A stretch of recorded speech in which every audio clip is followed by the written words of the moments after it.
Thank you, Acting Speaker. And I move that the motion that stands on my name on the notice paper, and that is that the Firearms Regulation 2024, published on the 21st of December 2024 and tabled in the Legislative Assembly on the 8th of April 2025 under the Firearms Act 2024, be disallowed. Acting Speaker, these regulations represent the latest chapter in what could only be described as a chaotic and deeply disrespectful process of firearm reforms under the Cook Labor government. The Nationals WA will not stand by and see tens of thousands of law-abiding West Australian firearm owners treated with the absolute contempt that has been seen by the Labor government here.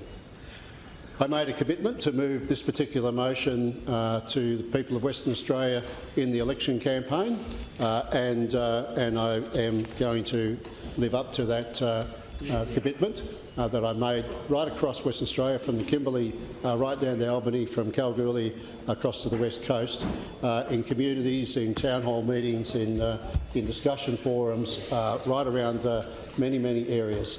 And it was very clear that people in those areas were feeling neglected. They were feeling that their government did not have their interests at heart. We know that we've seen a big pushback from voters in communities such as Albany and Geraldton and Warren Blackwood, where Labor members were tipped out on the back of, as much as anything else, concern over the firearms changes that had been wrought upon their communities and the absolute contempt that have been shown for those law-abiding, decent citizens that happen to be licensed firearm owners. Members. The rushed and confusing rollout of these regulations that we're seeing has not only caused widespread uncertainty, but actively undermined confidence in the very framework meant to ensure responsible firearm ownership. My office has received over 1,000 emails since those regulations were declared regarding this, and certainly at least the same number of other interactions through texts, through messages, through Facebook, through WhatsApps, through phone calls and the like, and direct contacts to my office. Now, that's something which is also being felt, I'm sure, by many other of my colleagues, and I know that the continual call from the electorate officers has been, we need more of an update about what's happening, because we're just getting flooded with inquiry and people aren't getting the answers that they deserve from the minister or the police. So where do we go to get information? What are we going to do? That's the sort of level of concern that we've been faced with over the last months as we've seen all of this coming. And despite requests and representations to the former minister and his office, many questions have asked, all on behalf of these distressed and frustrated constituents. Mainly they've gone unanswered. Answers are not forthcoming. And so it's not surprising we find ourselves here in this situation. The fact that we're here calling for a disallowance of these regulations, a direct consequence of a government that refuses to listen, a government determined to treat every firearm owner as if they're some sort of a suspect or a threat to public safety. An arrogant government with zero respect for these firearm owners and their lawful possession of firearms. So let's be very clear, and I want to make this very clear, because there's been a lot of skullduggery being put out by the government around this. The Nationals WA member. Order. Member for Mindari. Everyone will get their chance to speak. Thank you. Member for Midwest. Let's be very clear. The Nationals WA supports sensible, evidence-based firearm laws that promote public safety and ensure accountability. These regulations are not that. Instead, we see that they are punitive, They are poorly communicated, and in many cases they seem to be impossible to comply with. Despite the Labor government's best efforts at portraying to the contrary, at their dog whistling, the origins of firearm reform lay back into the early parts of the Barnett government and calls from National Party MPs for a review of the legislation that then existed, because people were dissatisfied with the clunkiness of the system and its inefficiencies. So we called for a review from the Law Reform Commission. That was heeded to by the then Liberal and National Government, and they initiated that review. And it was not the fact that we are against change or against reform, but we certainly want to see reform which is evidence-based, not politically based. So it doesn't serve Labor very well to communicate that particular fact, but make no mistake, what they have initiated is a political agenda masquerading as legislation. Now, Nationals MPs have a deep understanding of the requirements for firearms across our state. They know that they are the tools of trade in agriculture, in biosecurity, and in many parts of the state. They are essential to the operations, the day-to-day operations of businesses, but also ensuring that if there's a need for an animal to be put down, if it's been injured, then that can happen. Interestingly enough, just in regard to that need to have humane destruction of wildlife, only a few months ago in my electorate there were very many fires in the area around the Indian Ocean Drive, the Brand Highway, in that Banksia and coastal heath country. And I attended a meeting in Cervantes after one particularly large fire, and there were wildlife recovery people there, and they were explaining that they rely upon farmers to come and help put down the animals that they can't get to, that are in pain and distress, and that they were very concerned that they're not going to be able to have that service into the future. And I know that that's an issue that I think the member for Warren Blackwood has also come across in some form, and no doubt we'll talk about as well. Now, we know that from the thousands of emails and calls to Nationals officers that the Minister for Police has refused to assist. It's quite shameful, the lack of support that's been given to those who are trying to comply with the law. So I moved the disallowance of these regulations for a number of reasons. But first of all, I think we'll talk about the lack of consultation that took place when the legislation went through. So there's a normal process, we'd think, when you're undertaking such a major review of major legislation which is complex, and that's to ensure that the legislation is drafted and enacted properly, and you go things through a proper consultation process with a consultation paper which is circulated, which actually you listen to the feedback, you talk to the interest groups, and you listen to their feedback. Listening to the feedback doesn't seem to be something that you do, or if you are listening, you don't act. You've made up your mind already, and that's why we're in the situation where we're calling for these regulations to be overturned in the way we are. Why isn't there, for instance, time for the community to have an exposure draft provided and circulated so everyone can have a comment on it, instead of doing what you did by curtailing any consultation? In late 2023 there was a consultation paper, but the responses were asked for in a few weeks, I think 4 weeks, that people had to go through these many areas and provide a response. And of course, as seems to be the habit in this government, when you're dealing with regional people, you seem to ask them to involve themselves in a detailed consultation process in the middle of harvest. Yeah, in the seeding. Or in the middle of seeding. So it seems to be a pattern, and I don't know if it's deliberate, but it certainly does seem to be a repeating pattern that we see from this government. And we know that like the Aboriginal Cultural Heritage Bill, that this legislation was rammed through the Parliament. I remember time and time again the former Minister for Police promising the Parliament that there'd be no shortcutting on this legislation, and it could go through all the processes in the other place, as well as a full discussion here. We did a pretty good go at it down here. We talked on hundreds of clauses of the, I think it was well over 400 clauses in that Act, we tried our best with our interrogations. But there is another Parliament, another House of this Parliament, whose job it is to review legislation and ensure that it's fit for purpose. And we know that that the debate in that chamber, the Legislative Council, was guillotined. Guillotined, I think, with only a few clauses that had actually been considered, and with a large range of amendments still on there, which had never actually properly debated. The amendments which would have made the Act workable.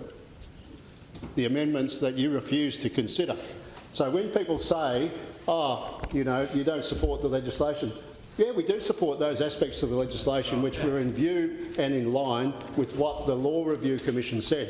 What we don't support is the politically motivated aspect of these measures that we saw. Those ones that were ignored in terms of conversation with the members of the other place by guillotining the debate. Guillotining the debate. Despite the fact that you promised that this wouldn't happen again, and despite the fact that you'd seen what happened when you did that with Aboriginal cultural heritage legislation. You'd think you would learn your lesson. But that's the way Labor governments seem to roll. They just allowed, despite the loud and sustained protests from members on this side, it seems that the government had learned nothing.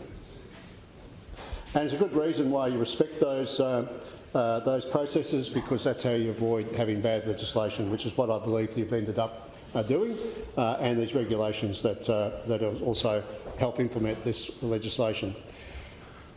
So we know in another classic Labor move, the firearms regulations themselves were released under the cover of Christmas. On the 21st of December 2024, you released 307 pages of legalese onto the community at the height of the holiday season for many, and when some are still involved themselves in harvest or the aftermath thereof. So again, it seems to be a continuing pattern of trying to ensure that you can avoid the scrutiny of the public. Now we know at that stage the Parliament was not going to sit again in the 41st Parliament, but it does not matter if the Parliament changes over as to the ability to disallow. And so here we are in the first working day of the 42nd Parliament, trying to hold this government to account for its flawed introduction of these laws, the process that it went through, and the regulations that it has brought upon the community.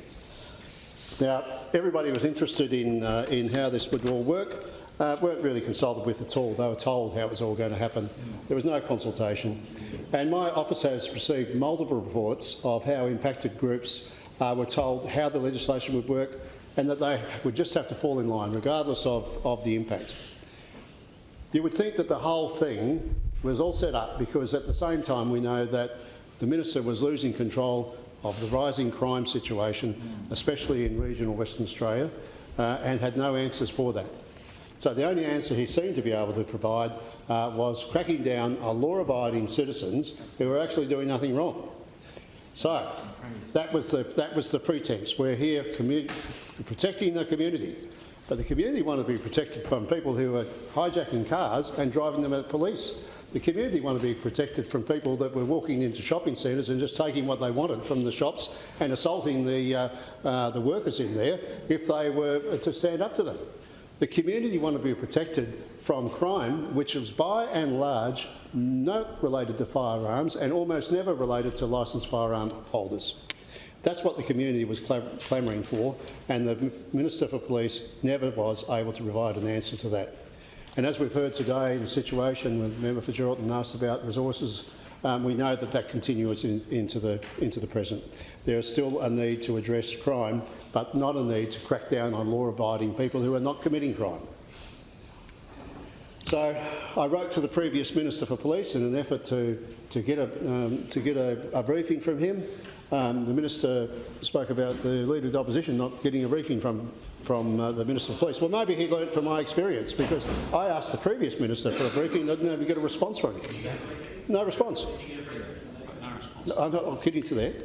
so thank you. But I was able to, through the current Minister for Police, and I do thank the Minister for his office responding to the inquiry, and there was a briefing promised with, I think, the Acting Commissioner at that stage.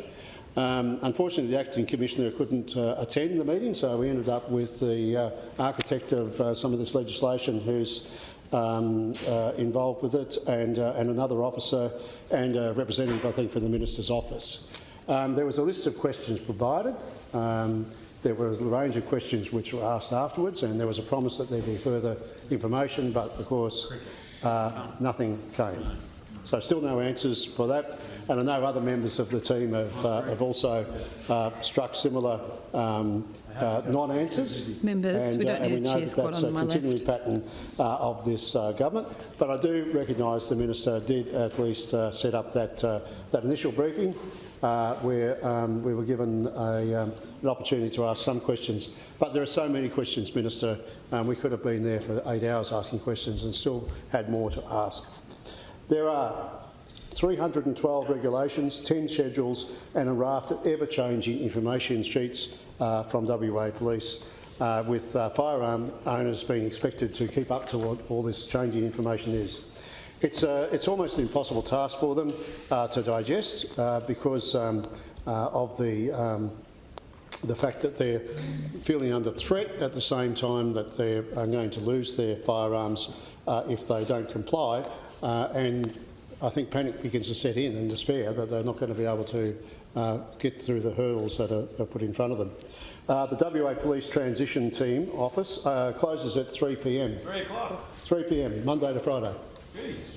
So that severely limits the opportunity for shift workers, for any workers really, FIFO workers and anyone who might be deployed in defence and other areas to actually get the assistance that they need. There's been, and I've got this directly from associations and groups, that they've had no concrete communication to shooting associations or clubs since the introduction of the regulations on the 21st of December 2024, despite requests for such information. And what I can take away also from some of the inquiries I've had is that not only do people have trouble getting answers from the police about this, you have to ask whether or not the people that are giving the answers actually know the answers, because there are contradictions and there are changes, and it changes over time. And so trying to get to a definitive answer on something seems to be almost impossible. And the system as it stands at the moment that's been introduced is a broken system. It's just not working. We look at another aspect of what went on, the much vaunted buyback. So they introduced the buyback before anybody knew whether or not they would be able to meet the requirements of the Act, and expected people just to, in a flurry, hand in their firearms. And some people did, and I'm sure it was a bit like, oh well, here's a couple of old rifles or whatever they'll never use again, and the government will give me a bit of money for it. So from those people, they may have been happy to do that. Other people were genuinely unsure, but felt that this would be their only opportunity to receive any compensation at all, and handed in firearms which probably were at a much greater value than was on offer at that time. And so we know that that situation happened in the initial buyback. And we know also that many firearm owners who have been involved in this have actually labelled it as a sort of legally sanctioned theft. That their property had been taken from them, their property that they had bought legally, that they had a legal authority to hold, and then suddenly they were being told, no, hand it in. And there are other circumstances where people were buying and licensing firearms after the regulations were released, and then only to find that those were now banned. So they sustained severe losses in some cases around that, but also the dealers who were often stuck with firearms that they'd ordered in. Someone may have paid a deposit or whatever, and here they have it, and no, we don't want it. No, mate, you can keep it. I don't want it.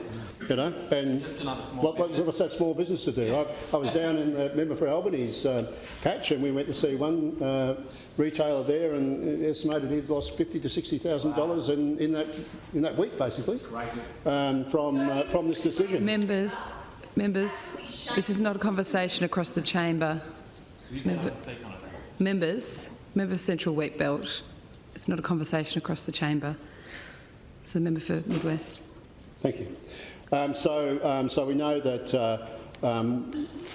that these people were told that their firearms would be prohibited, and were unable to then, in some circumstances, ship them interstate, as the former minister had said that they could, because the changes have also mandated things like GPS tracking on firearms, which no postal or courier company is going to get involved in.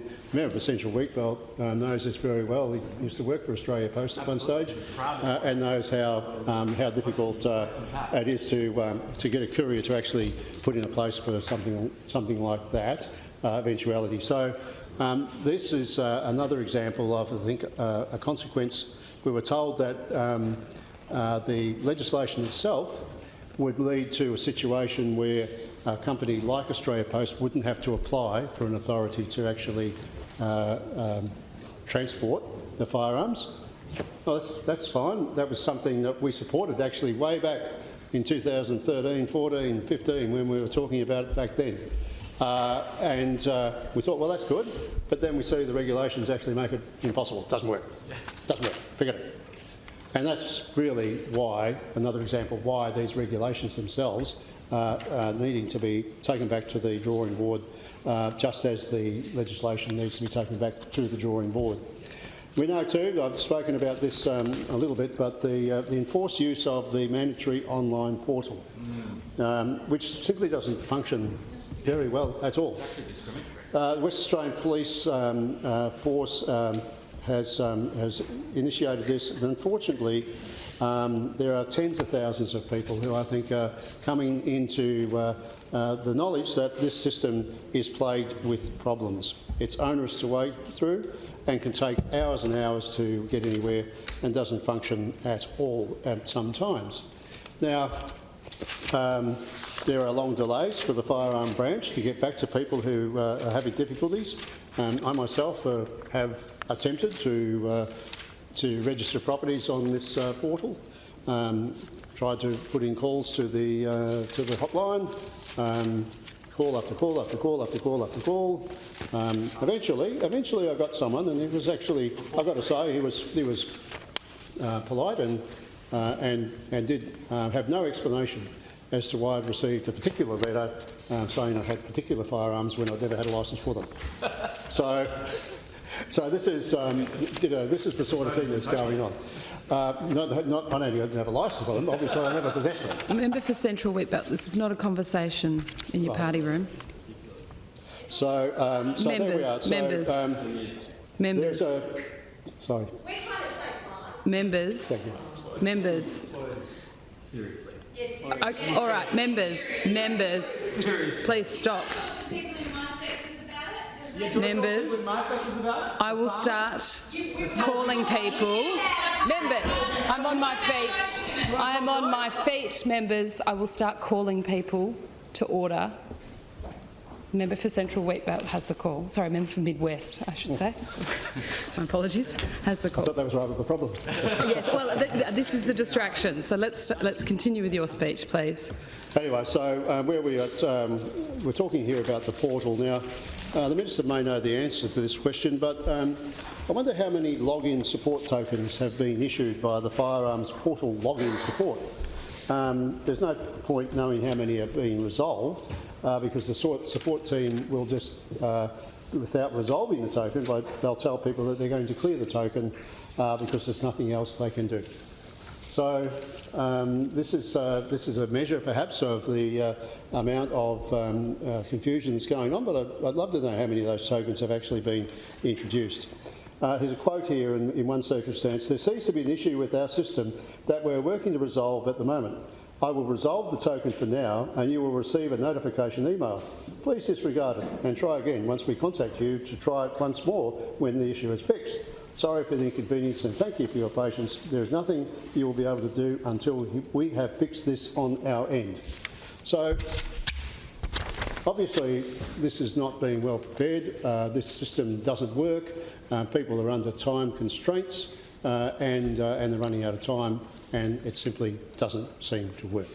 So despite this defence, this 90-day grace period for licences to comply with the new requirements, presumably to offset these sort of difficulties, which must have been contemplated, there's certainly going to need to be, I think, Minister, extensions granted, given the fact that it's your system's poor performance which is actually in stopping people from actually using it. Now, one of the other matters is that the portal itself requires the use of the digital ID. Now, it's unlawful to require or to enforce the use of that digital ID.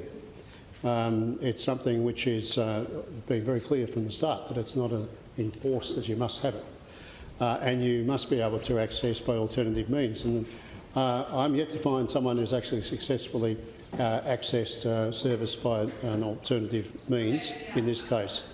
So we'll be listening to see what the Minister might have to say around that. And so when you go on that portal, I went on there the other day and it told me that to register property would take 15 minutes. So by the time you go on there and register your digital ID and then get the information together, and then I spent 6 hours, most of last Sunday I think, doing this.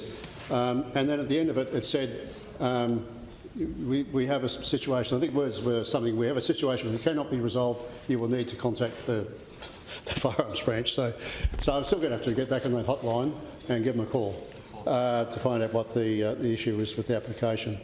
So understandably, this is a process which is very confusing, especially for those older West Australians who don't have computer literacy and in some cases don't have fair access to communications themselves. Now, Field and Game WA is the largest recognised volunteer community conservation group in West Australia, and gainfully assists landowners by government departments as well and other sectors with feral animal control. And when you think about it, it's not just like broadacre agriculture and sheep stations and cattle stations and large tracts of rangeland. There are also smaller properties that still require a firearm. They might be growing grapes on 20 or 30 acres, or they might be a plantation in Carnarvon that is not on 40, 50 acres. So these people still need to be able to have access to firearms, and that seems to be something which is worrying them, that they can't get the type of firearm that they consider they need because of the size of their landholding. Now, the introduction of digital permits, which are supposed to operate during community vermin hunts, and the inability of the Firearms portal to act as intended, means that many of those conservation hunts that used to take place are very much under threat. And they're essential in many areas, including in much of my electorate, to ensure that that they can still continue. It's because of the workload, and I did highlight this with the former minister in consideration quite often. What administrative burden would be falling on landowners if they want to allow people to come onto their land to control pests? And the answer seems to be more and more and more, to the point where I don't think some of them are going to continue to do it. And as I've said many times and in this parliament, that the threat to West Australia's environment because of a spread of vermin and pest species is quite real. Now, another one which has raised its head is confusion around the whole issue of written authorities, and groups like the West Australian Grains Group have raised serious concerns over the arbitrary limits on written authorities to shoot on farmland. Farmers are confused, don't understand quite why these limits have been introduced in the way they do, and I know you'll go and rave on about the old property laws and property letters, etc. But what's been replaced seems to be arbitrary. It doesn't actually seem to take into account the circumstances that everybody faces in understanding how to get sufficient support to keep these situations under control. It's putting the productive capacity of farmland at risk and enabling those feral animals populations to grow unchecked. And one very serious matter, which I was talking to someone around 2J the other day, was just the growth and the vast number of feral pigs which are in that area now, and they need to be controlled. And to do that, you need to have a fairly high-powered firearm to make that change. Now, if farmer needs to trusted and licensed firearm owners to control feral pests, this has not actually been enabled by this legislation. A group called Conservation Australia also wrote in to tell me this, and I quote, "The property permission table that WAPOL has given us has no logic. It does not account for the distance from towns or cities, the actual size of stations, the nature and seasonality of pest control, as well as the availability of suitable shooters with the appropriate firearms. The table has no relevance to public safety." DPIRD and DBCA are concerned with the destruction caused by feral cats and foxes. They provide funding for feral cat eradication programs and considered grant applications from many organisations. Conservation Australia successfully applied for a feral management cat grant and was awarded $50,000 to purchase thermal equipment to aid in feral cat culling. We are now faced with extreme difficulties in fulfilling our obligations for that funding due to WAPOL regulations. The WAPOL firearms regulations will help promote feral animal breeding and control measures to and less control measures to support the survival of native fauna. They have not thought this through. There is a huge network of volunteers, which is the lawful firearm licence holders, trying to control feral animals. This is in jeopardy. Another issue that's been raised is various confusions about what you can and can't do with various licence types. And so if we look at what professional shooters who are involved in pest control are legally able and ethically required to do, they need to ensure their firearms are accurate, that they're functioning well, they have to conduct regular maintenance and testing, and they've got to be proficient. They've got to be good shots. That takes practice and time to achieve. These practices that they're involved in are underpinned in other legislation like the Biosecurity and Agricultural Management Act, the National Code of Practice for Humane Shooting of Pest Animals, Pest Smart Centre for Invasive Species Control, and the West Australian Animal Welfare Act. There are requirements there for the use of firearms to actually make those provisions work. However, the West Australian firearm regulations prevent professional shooters and pest controllers from carrying out these activities at an approved gun range or on land which they have received written authority, because you now need a different licence to be able to shoot at those ranges. Additionally, licensed firearm owners should be permitted to make application. My office, in addition, has received correspondence from concerned Indigenous firearm owners over to the effect that it will have on their ability to continue to hunt on their native title land. Now, I know that there is the various organisations which can be sought for permission, but for many they're still concerned about how that will operate practically, and also in the communities that they exist in, the different requirements in terms of who is responsible for the firearm and the like. So that remains a concern for Indigenous firearm owners as well. Now, we also talk here about the unworkable and expensive and very unfair storage arrangements which are being put in place by the government, and organisations like the WA Clay Target Association and some others have flagged inconsistencies between the Planning Commission's definition of what is an occupied premise and what WA Police are taking as an occupied premise, and we know that influences whether or not storage takes place or at what level the storage needs to be secured. So firearms stored at a shared address, even by several licensed individuals, are counted together, triggering very expensive and unnecessary security upgrades, and clubs have been quoted upwards of $10,000 just to remain compliant. I did have a discussion with the club the other day. I was talking about a much, much higher figure than that. I think it was more like $50,000 that they were looking at having to spend to remain compliant. And a lot of these clubs are they run on the smell of an oily rag. They're not, they're not wealthy organisations. They haven't got big sponsorships and the like, and so they rely upon their members chipping in and to any cash that's needed. That's a big expense. So the other issue which is interesting is being raised to those people who are in a rental, where you might be asked asking your landlord to allow you to install these very heavy cabinets up to 240 kilos, I believe, upwards of 240 kilos. So I think the new ones are going to be very heavy indeed, with the fixing points and the surveillance, some cases CCTV and security, inoperable in areas where internet's not good or available, as regional areas like the Nationals represent. And some safety requirements that are presently not available in the state. So there's a growing problem there and an unnecessary expense.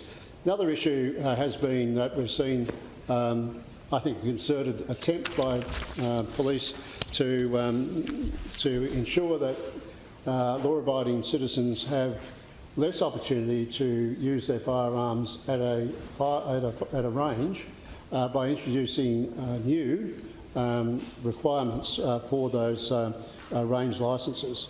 And the introduction of these costly range licences, the club licences, mandatory authorised persons, the first aid officers, the mandatory range officers, mandatory reporting for volunteer club officials, and a host of other things is placing a whole lot of strain on the volunteers at these clubs. The cultural and social impact of closing these clubs is immense. And for many people, that's their main outlet. That's where they go, and they have their social life revolves around that. Their competitive skills don't rely on having a body which is suitable for playing football or basketball or at a high level, but they may be actually able to compete at a very high level in shooting. And in fact, you would be surprised that some of the very small clubs and areas where you have people who actually compete at a national and international level in what they call ballistic sports. And so a very important area. Now, I raised the issue today too with the PCYCs getting out of air rifles. Now, the minister seemed to think that that wasn't a big deal, but the air rifle community newsletters, or the statement they released, states that air rifles have been a valued and long-standing activity at PCYC dating back to early beginnings in the 1940s. It has brought joy to countless families and community members over the decades, and we're proud of the legacy it holds. Recent changes introduced by the WA government have placed new legislative requirements on delivering our air rifles program.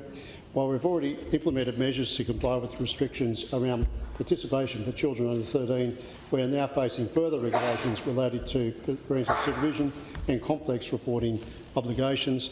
After thoroughly reviewing these new requirements and carefully considering our operational capacity, we have made the difficult decision to conclude air rifle programs at all PCYC centres. So it's pretty clear why they've got out of it. It's an inability to actually make it work under these unworkable regulations, which are not taking into account all of the unintended consequences that have been thrown up around the state. And Minister, that's what we need you to do, is to be listening and to be acting to ensure that things like the situation where air rifles can't continue are actually being acted upon. As I said, I've received correspondence from a lot of country rangers who have invested a lot of money over the years in their activities, but they're coming up against nonsensical regulations, such as that their competition shooters are no longer permitted to practice unsupervised at an approved gun range, yet farmers and hunters who want to go and sight in the rifle can actually go and do that without supervision. Junior shooters can no longer participate at the club unless their guardian or parent has had a firearm licence for a minimum of 5 years. There's been no issues with licensed firearm owners supervising juniors at an approved gun range. Interstate Police and Australian Federal Police at the Perth Airport actually have caused problems for people with competition firearms for interstate travel, and that has actually proven to be problematic for many. Clubs with a corporate licence holding club firearms for training new members must now pay $350 to have each member of the club authorised to access the firearms for training. And we know that aspiring Olympic and Commonwealth Games athletes are no longer able to hold more than 10 firearms unless they satisfy the premise that the firearm is elite, when it should be the competitor is actually elite. Now, the health assessments, of course, have been in the news of late. We know that they're mandatory under the new laws. I tried to get to the bottom of what those health assessments would be like in consideration of detail in this chamber. I could never get any detail from the Minister about what they would be looking at. Initially it was all about mental health, and then it became health assessments including mental health as we went through the discussions. But we know that the Royal Australian College of General Practitioners have voiced their concern particularly around this, because they are the practitioners who will be responsible for undertaking these assessments. Again, in this place, the Minister spoke of a range of health professionals who may be involved, but now it's boiled down to just one group, the general practitioners, who will be required to do that. And having spoken to some general practitioners around this, I know there are complexities that they face, and that one of those is simply, how do you set a fee for that assessment? Now, an assessment could be as simple as a fit, healthy, apparently a person well known to them, who they've been their patient for many years, walks in and they feel confident that this person is meeting the requirements. There might be someone else who comes in with some unknown history to them. They don't know the person. They don't go to the doctor very often. A lot of people don't have to go to the doctor. They won't. So they might not have relevant records going back over the years of this person. So it's going to take more investigation and more inquiry. And if the person's on some medication or something, there might even need to be questions sent in to other professionals to find out what effects they might be. So it was explained to me that this could end up, costing in some cases thousands of dollars to undertake. And the other thing, of course, is that general practitioners are in short supply. Newsflash, Police Minister, there are not enough general practitioners in Western Australia, especially in outer metropolitan and regional WA. There are not enough general practitioners. Some of them have their books closed. They're not able to take new patients on. They're not going to take on people to have an assessment for a firearm as opposed to making sure that they're monitoring this person's diabetes or whatever the other issue is that they've got a choice. That's right, Sean. We don't have enough professionals in Western Australia to actually spare this capacity to be doing these health assessments. It is an unknown assessment that has not actually been tried in a way to see whether it has any effect at all in the way that the government claims it will do. If you look at the transport sector, the requirements there for a medical assessment for commercial drivers, commercial pilots and the like, there are decades of material that's been collected for research that measures the efficacy of what they're doing. There is no science behind the application of these requirements under the health assessments for this new regime. There's no evidence for any of it working. In fact, I was told by some doctors that they went looking for research around the world to see what there was, and there wasn't anything. There's nothing that actually says this is going to make any difference whatsoever to improve public safety. So, and of course we know that there's a there's a trusted relationship between the GP and the patient, and so people will come in and they will talk about how they're feeling, their condition, that they might have a mental health challenge. The fear is that they'll be less likely to do that and to reach out if they think that consequences that is that they're going to lose their firearms. So it could actually end up triggering a situation where people are getting less help for mental health conditions that they should be seeking. Now we know, again, in country areas especially, that mental health is an issue. What we need is a government that's spending meaningfully on ensuring that mental health conditions and requirements to treat those conditions are being met and provided in our communities, rather than treating the symptom of that by someone coming in to have an assessment in this way. And of course they're concerned about the ramifications of this in a legal sense. Now they've been told that they don't have there won't be any criminal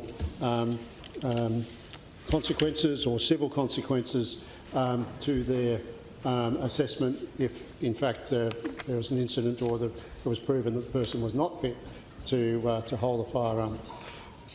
But we know that when we look at what happened at the Bondi Junction stabbings, that person's psychiatrist, I think it is, has had to appear in court and go through processes which have been costly and professionally had their reputation being challenged because their name's up there in lights and people know who they are, and so for that reason GPs are also concerned about the effect of this.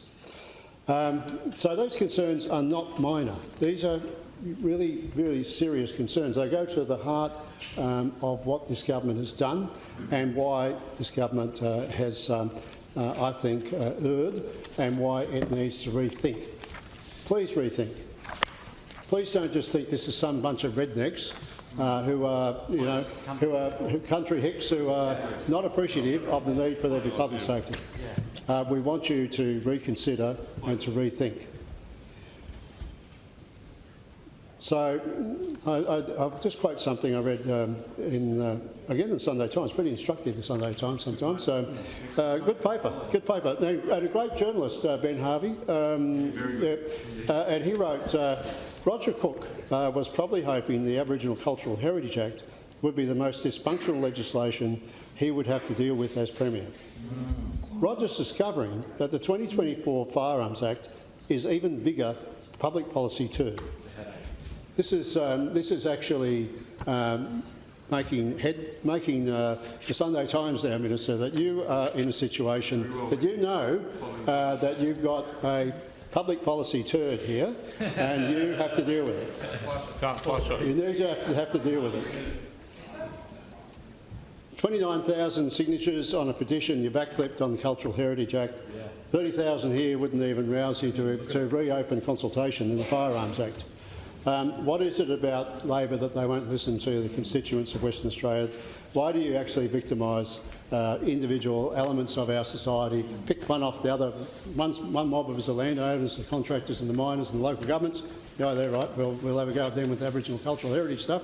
And now we've the firearms owners, the firearm licence holders, the small dealerships that you're wanting to shut down right across the state of Western Australia, we'll victimise, we'll demonise, and we'll put them out of business or out of their pursuits. I want to acknowledge the many thousands of correspondents who have come into my office and to other MPs' offices. Had a good discussion with people like the West Australian Shooting Association, the Sporting Shooters Association Australia, the WA Firearms Traders Association and the WA Firearms Community Alliance. And despite the frustrations they've faced, they've continued to wish to involve and discuss with government their concerns to try to get to a better outcome. And I think that groups like that need to be listened to more by the government than we've seen to date. This disallowance motion isn't about a call to abandon firearms reform. It's to go back to the drawing board and to come back after you consulted properly with the community and come back from a place that's not politically motivated to try to manufacture a threat so you can be seen to be acting against it, but instead to work collaboratively and constructively on proper firearms regulations and proper firearms legislation. So you have the opportunity here today. There will be further discussions, I'm sure, in the other chamber as well around these matters. But we know that these regulations are poorly written, they're poorly timed, they're poorly explained and they're poorly delivered. And due to the sheer arrogance and negligence of the Labor government thus far and the responsible minister, previous responsible minister, current responsible minister who's sitting there listening and I hope is actually taking on board what we're saying here, I hope, Minister, that you do care about the ramifications about the actions that your government have been taking and that you do start listening to regional communities. And I note, as I wind up, that one of your colleagues is ending his career in Parliament, the Honourable Darren West. The only working farmer. The only working farmer in the and go and read his comments around how you've been treating regional people in regard to this. Pretty interesting reading, I think you'll find. So, Minister for the Great Southern, Minister for Police, we implore you to start listening to the firearms owners, the farmers, the many community groups who have spoken to us and to actually take on board their concerns. I know you're not going to vote to disallow the regulations. You never know. But you never know. But we are highlighting the concerns.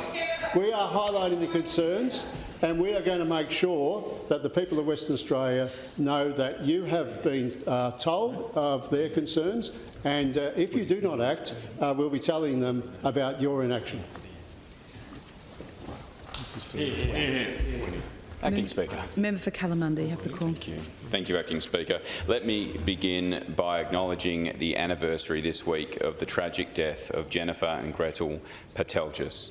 Their death and the failures of systems that should have protected them weigh heavily on this Parliament and on all of us who have a duty to ensure that our laws are strong, effective and deliver safety where it is most needed. I want to extend my thoughts to their loved ones, to Rowena and Ariel Bombara, and to all families who have experienced loss through preventable violence. There is no greater responsibility of government than to keep its people safe. And that includes making sure that firearms are only in the hands of responsible and fit individuals. That is why the Liberal Party has supported and continues to support the modernisation of Western Australia's firearm laws. Our goal is simple: to keep firearms out of the wrong hands and to build a safer community. With that responsibility comes a second obligation: to ensure that new laws and regulations are practical, workable and respectful of the people and institutions who help enforce them.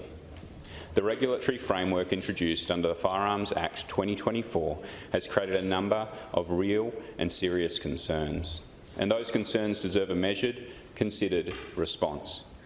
Before entering Parliament, I served for many years in the health system, including as the state's heart transplant pharmacist and the chief pharmacist for the WA Country Health Service. I worked alongside general practitioners, nurses and health professionals in both metropolitan and regional areas. I know the pressure they face and the care they take in balancing medical ethics, patient confidentiality and community safety. That is why I want to focus much of my contribution today on the Firearm Authority Health Assessment, or FAHA. It's one of the most consequential aspects of the new regulatory framework, and it is clear from the feedback we have received that there are concerns it will not function and isn't functioning as intended. The requirements for the FAHA is set out under Section 148 of the Firearms Act 2024 and further detailed in Regulations 221 and 222 of the Firearms Regulation 2024. Regulation 221 defines the Firearm Authority Health Standards, requiring a person to be mentally and physically capable of continuously, safely and responsibly possessing and using a firearm. Regulation 222 outlines the factors the Commissioner must consider when assessing a person against those standards, including any history of mental illness, medications, alcohol or drug use, physical disabilities, or cognitive impairment. On paper, this is a measure designed to strengthen safety. But in practice, we hold concerns that this process is burdensome, ambiguous, and fraught with risk for both the medical profession and the public. The Royal Australian College of General Practitioners, RACGP, WA Division, has outlined a number of significant concerns with how the FAHA is being implemented. These are not ideological objections. They are practical, clinical and ethical concerns raised by health professionals who are being asked to carry an enormous burden under these regulations. Under the current system, GPs are expected to conduct a health assessment for anyone applying for or renewing a firearms licence. Yes, Member for Armidale. We heard an outstanding inaugural speech by the member, but it is general protocol and also under the standing orders that you can't just read out a speech in general debate. And the member at the moment is just reading word for word. You don't have to stop doing it. That is practice. Inaugural speeches you're allowed to. Members, I'll hear the point of order. Members, I'll hear the point of order in silence. Thank you. I know the Leader of the Opposition like to make fun of the book, but he might like to read. I know it doesn't have any pictures of himself in it, so he wouldn't be interested. But under General Order Number 1, it makes it quite clear, if you look at the footnotes, you cannot read a speech out word for word. And the member is doing it at the moment. Member for Churchlands. Member for Churchlands. You've got to look at the speaker. Show respect. I'll hear the point of order in silence. My understanding would be that I would deal with one point of order at a time rather than enter into debate across the chamber, but let me just seek some further advice, please.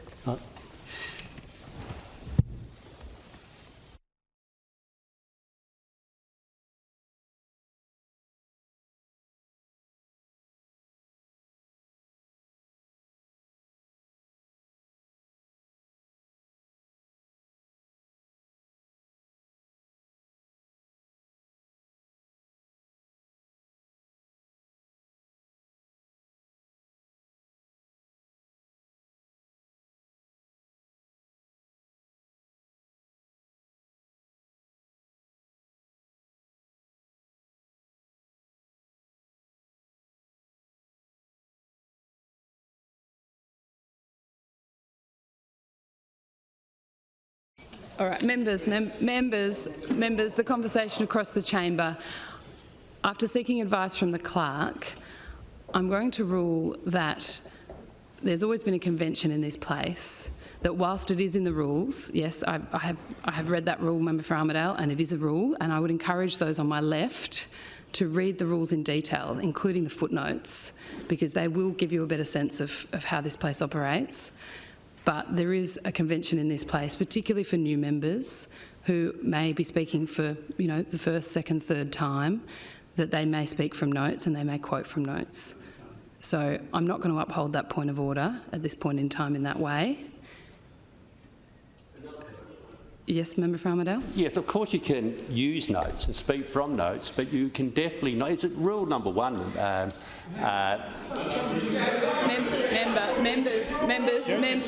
for Churchlands, member for Midwest.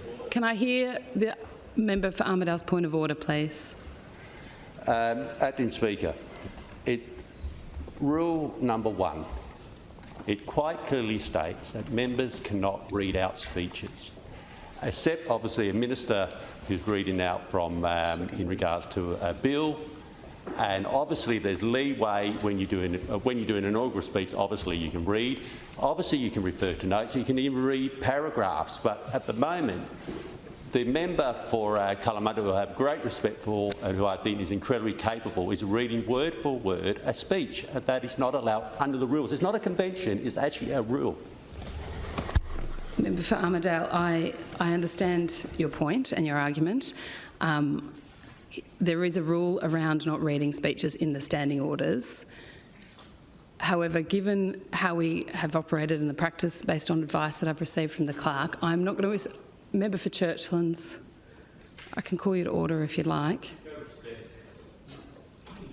So I'm not going to strictly interpret that. However, perhaps members on my left could, in keeping with the spirit of the rules of this place, first of all read them cover to cover, including the footnotes. Thank you, Member for Central Wheatbelt. I can call you as well, please. So I would encourage everyone to look to the rules and to seek to follow them, particularly when you're on your feet speaking. So I return back to the member for Kalamunda. You've got the call. Thank you, Acting Speaker. The RACGP has made it clear that many doctors are uncomfortable being placed in the position of making judgment about impulse control or future risk of harm. We also need to acknowledge the pressure being placed on general practitioners who choose not to undertake assessments. In some communities, that's already creating tension, and in most more concerning cases, hostility. That is not a sustainable situation.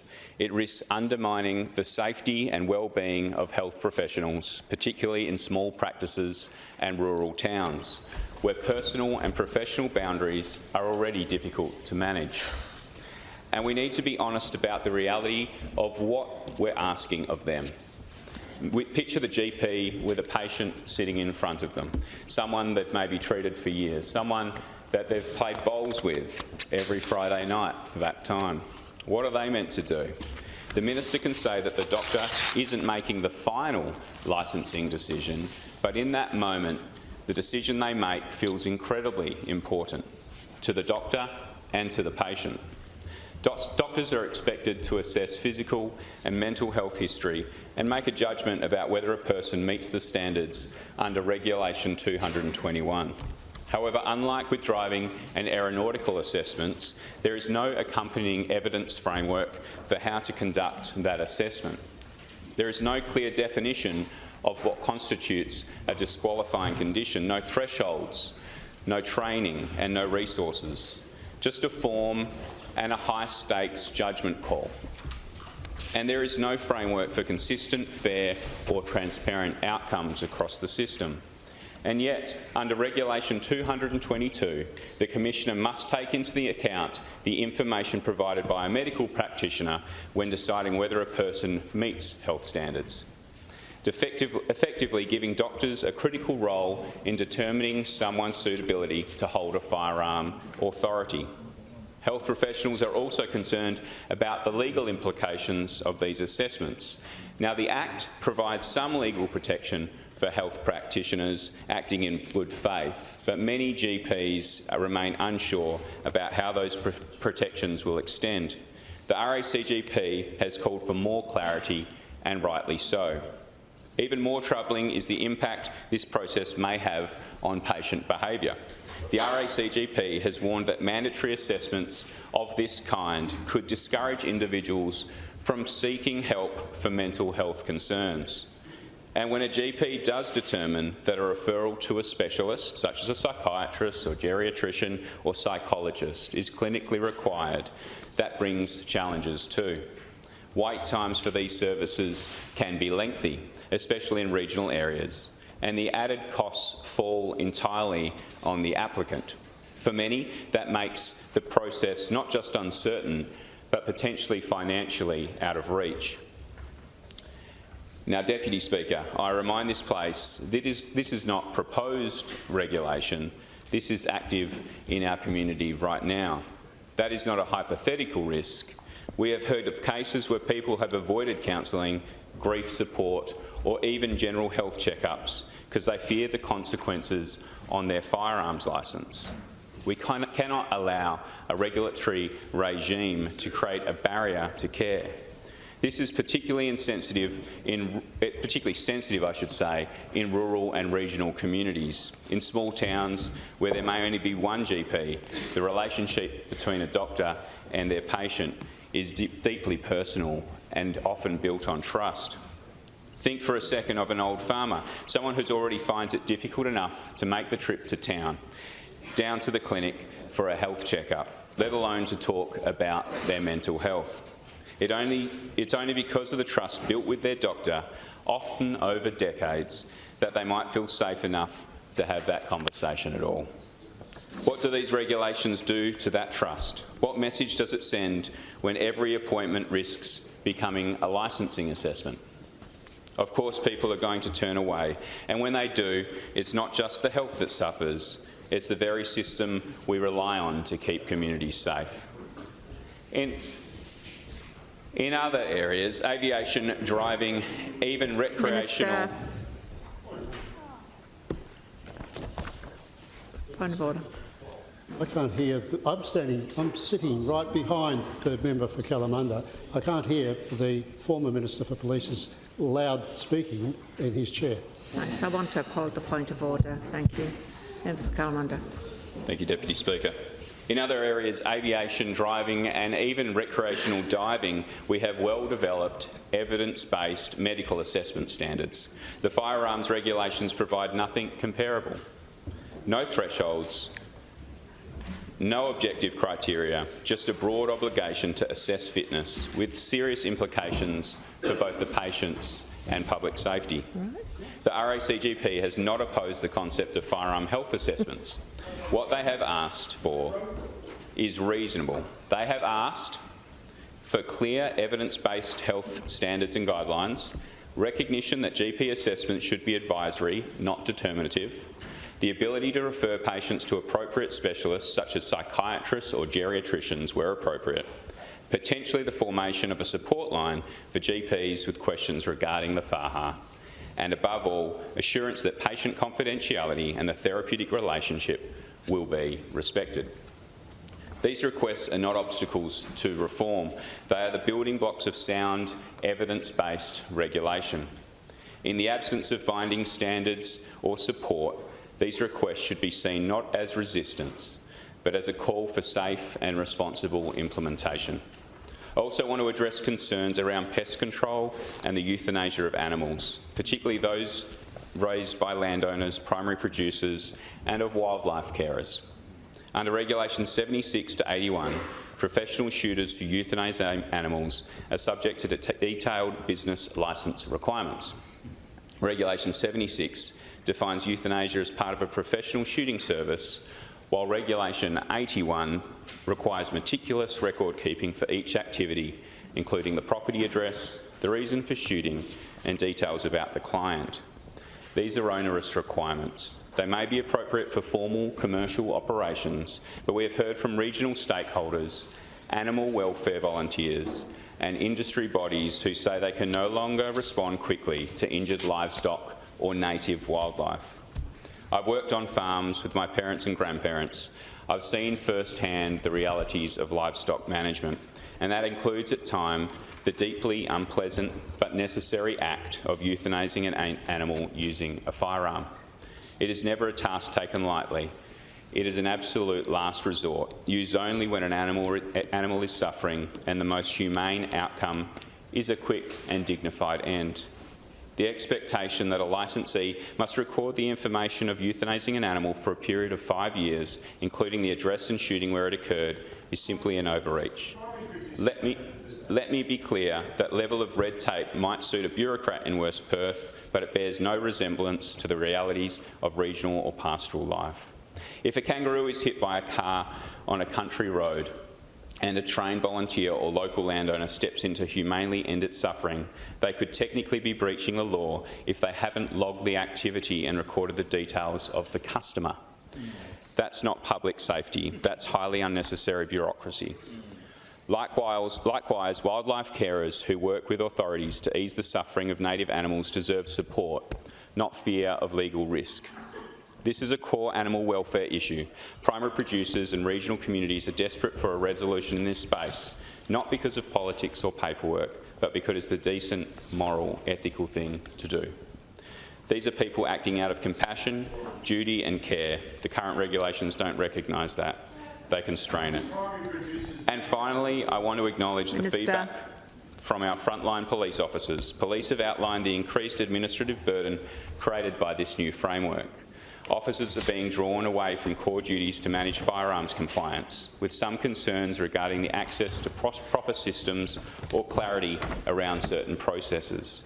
Good reform depends on good implementation. When new regulations are introduced without clear guidelines, without proper systems... Ministers, thank you. Thank you. And for Bateman. Minister for Emergency Services, thank you. And without meaningful engagement with those expected to enforce them, we risk undermining public trust and public safety alike. And we place an unreasonable burden and pressure on police, who are expected to make workable the unworkable. So today I support this disallowance. Please continue. Not because I oppose the intent of the regulations, but because I believe that we can do better. We must do better. We owe it to the community, to our health professionals and to those who suffered loss due to preventable violence. Let's work together to ensure that our firearms laws are strong, fair and effective. Let's ensure that they are informed by evidence and delivered with respect for the professionals and communities that they affect. And let us do so in the spirit of bipartisanship and shared responsibility for the safety of all Western Australians. Thank you, members. Member for Rowe.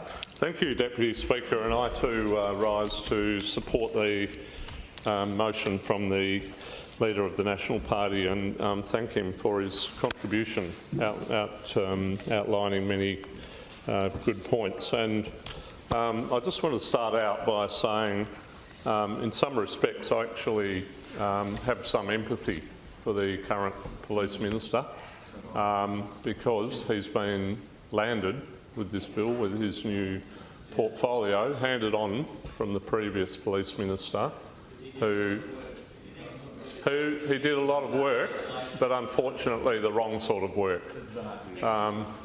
One of the poorest consultation processes that I've ever seen, and as outlined by the Leader of the Nationals, 30-odd thousand people signing a petition expressing their dismay with this particular piece of legislation. And we're talking about the regulations here today, which were landed around that Christmas period. And we know the likes of the WA Farmers Federation and PGA were involved at certain stages. But listening to Tony Seabrook the other day from the PGA, no notification in relation to the regulations, which was the most important part of it. And I remember sitting here. Minister. I remember sitting here next to the former member for Moore, the Leader of the National Party, sitting here late at night, asking those questions. What's going to happen with storage? What's going to happen with many other elements? And what we were getting was, oh, wait till the regulations come out. Couldn't answer those basic questions when we sat here in good faith, trying to ask questions on behalf of 90,000 law-abiding firearms owners. And as I said, I have got some empathy. with the new Police Minister, Deputy Speaker. I have got some empathy with what the new Police Minister has been landed with. Minister. Thank you, Minister. But I just want to point out some examples and some of the things that I've been listening to, and I just want to expand on, and as the Leader of the Nationals said, the recent article on the Sunday Times by Ben Harvey, pointing out that Roger Cook was probably hoping the Aboriginal Cultural Heritage Act would be the most dysfunctional legislation he would have to deal with as Premier. As the Leader of the National Party pointed out, he's been left stranded. The well-intentioned move to overhaul WA's antiquated gun laws has been beset by more problems than any Act of Parliament than I can remember. It makes the Albanese government's handling of the on-again, off-again nature positive bill look like the work of Socrates. You know I won't say that word, something up when doctors are criticising laws designed to reduce the number of people turning up at hospital or the morgue. That's what's happened last week when Section 148 of the Firearms Act was exposed as seriously flawed. And then it goes on to talk about physical and mental health assessments.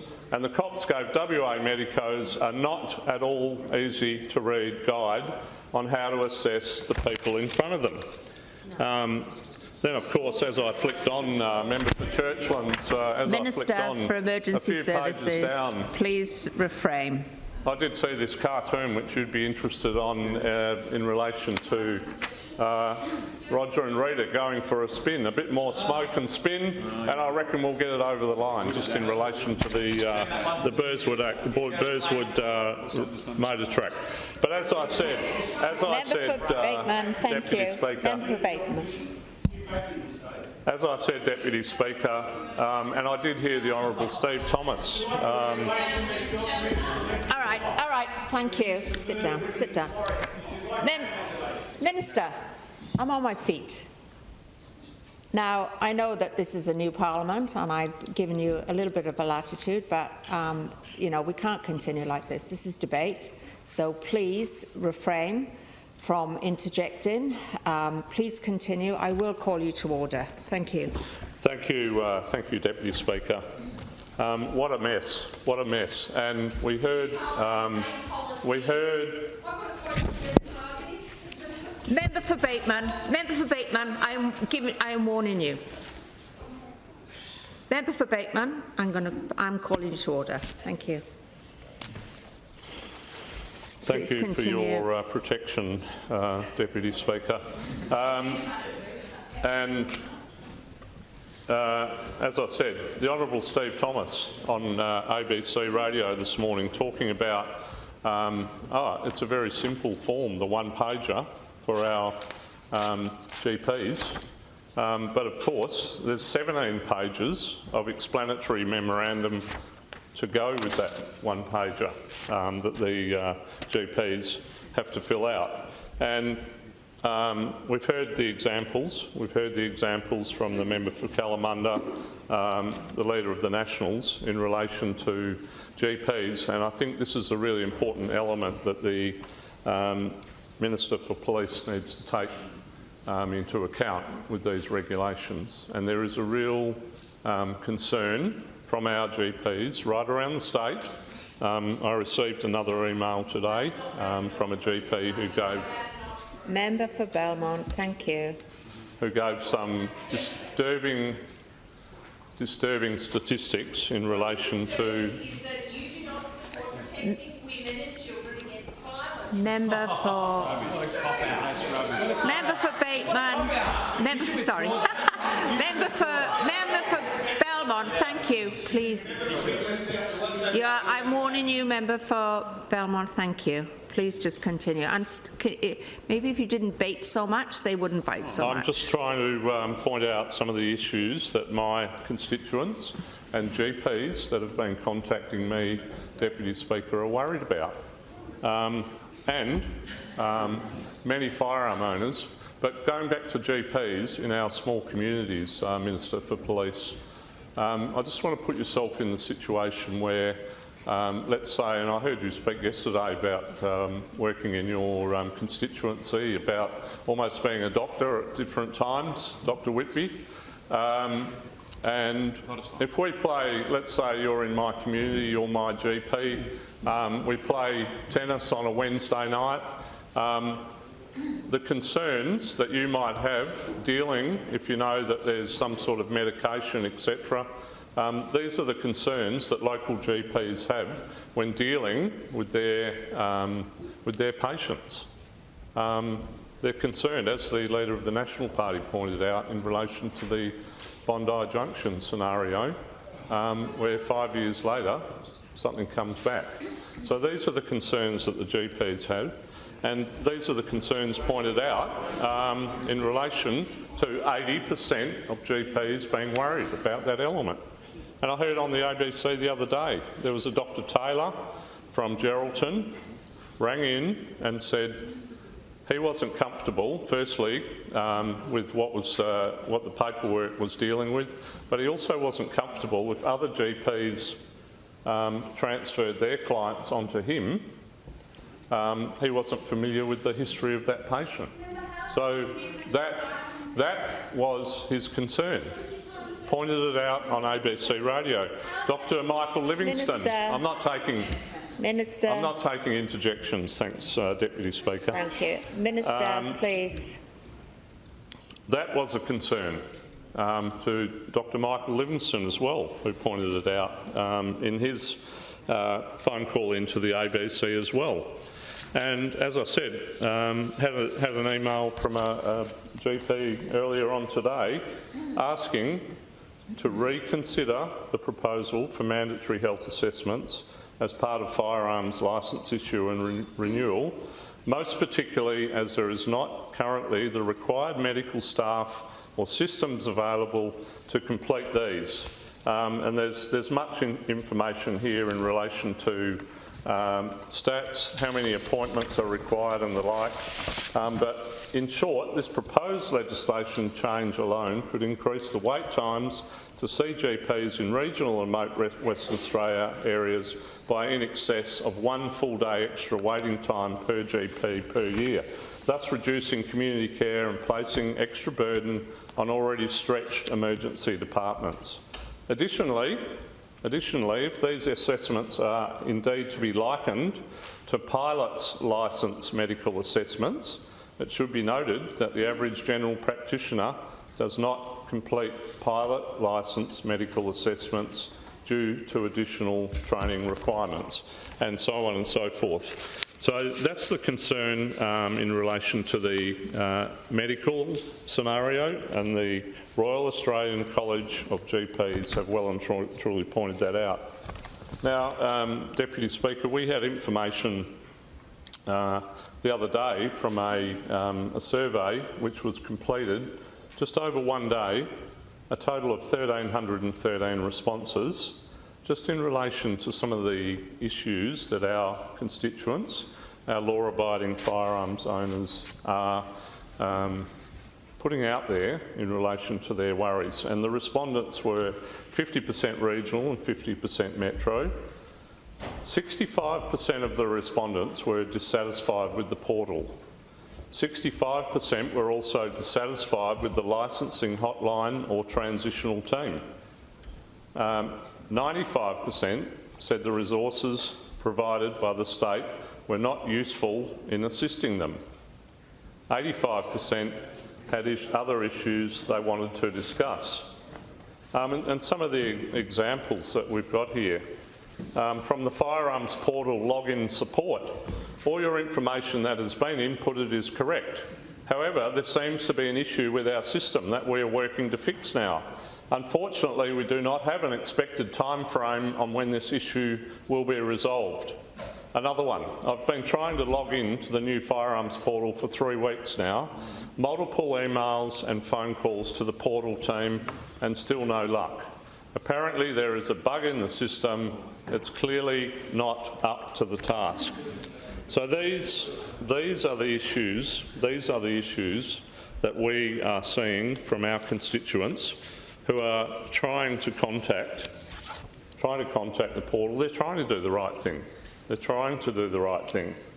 A couple of other examples, Deputy Speaker. We've had a licence holder who's been online for 2 days trying to update or upgrade their MyGov account to access the firearms licensing portal. Apparently, he won't be able to re-register without the email that he would have received in 2022. And they also said anyone without a passport would not be able to register with the standard MyGov account, and said that probably half of the firearms owners renewing their licences did not have a passport, so would be unable to do the renewal. Now, my office sent an email to the Firearms branch asking for advice on how people without access to the internet can renew their licence. As we had numerous inquiries about this issue, the transition unit emailed back, obviously in a hurry, to say, ring their number to do the renewal over the phone. My office forwarded the advice to the constituent. They said they'd tried to ring on the number provided without success. No one answered, no one rang them back. That's the problem. The preparation, not good enough. So we had the Police Minister rush this through. And as I said, it does remind me of the Aboriginal Cultural Heritage Bill. Not good enough. This government is not doing their preparation. It's almost as if they sat back after the 2021 Keep You Safe, We'll Keep You Safe election, and then in the middle of the last term they said, rightio, now what are we going to do now? What are we going to do now to win the next election? Let's target our licensed firearms owners. Let's target our licensed firearms owners and tell everyone else we'll keep them safe. We'll keep them safe. Not good enough. And as I said, 30,000 people signed the petition. The Minister gave a few weeks of consultation. There was over, I think, well over 3,000 responses, but none of those, very little of those responses were taken any notice of in relation to the regulations and the legislation. And from my perspective, I'm very concerned about the way some of our constituents with lack of internet access, lack of connectivity, the way they've been left out in the cold. They're worried about their storage requirements. We heard on the radio the other day another constituent was told you need the new storage cabinet with the 6 mil thick door, but of course the sides are 3 mil. Doesn't make sense to me. Doesn't make sense. We've actually got two constituents who've moved interstate. They've actually moved interstate because they love their licensed firearms, they love their sporting shooting weekend, and they've actually moved interstate. The other side of it that I just want to briefly talk about is this confusion over ownership, what entity a property is owned in, whether it's a trust, whether it's a company, whether it's an individual name, how many hectares, the breakdown between DPIRD and police licensing. Very concerning for our constituents in relation to that. The sporting club shooters, that's another element that we are really seeing impacting our rifle club members, the authorised persons having to pay the $345 application fee, even though they may have been shooting for 20, 30, 40 years. So to get a club's member up to authorised persons, it could take thousands of dollars if you want to get many members within your club into that status.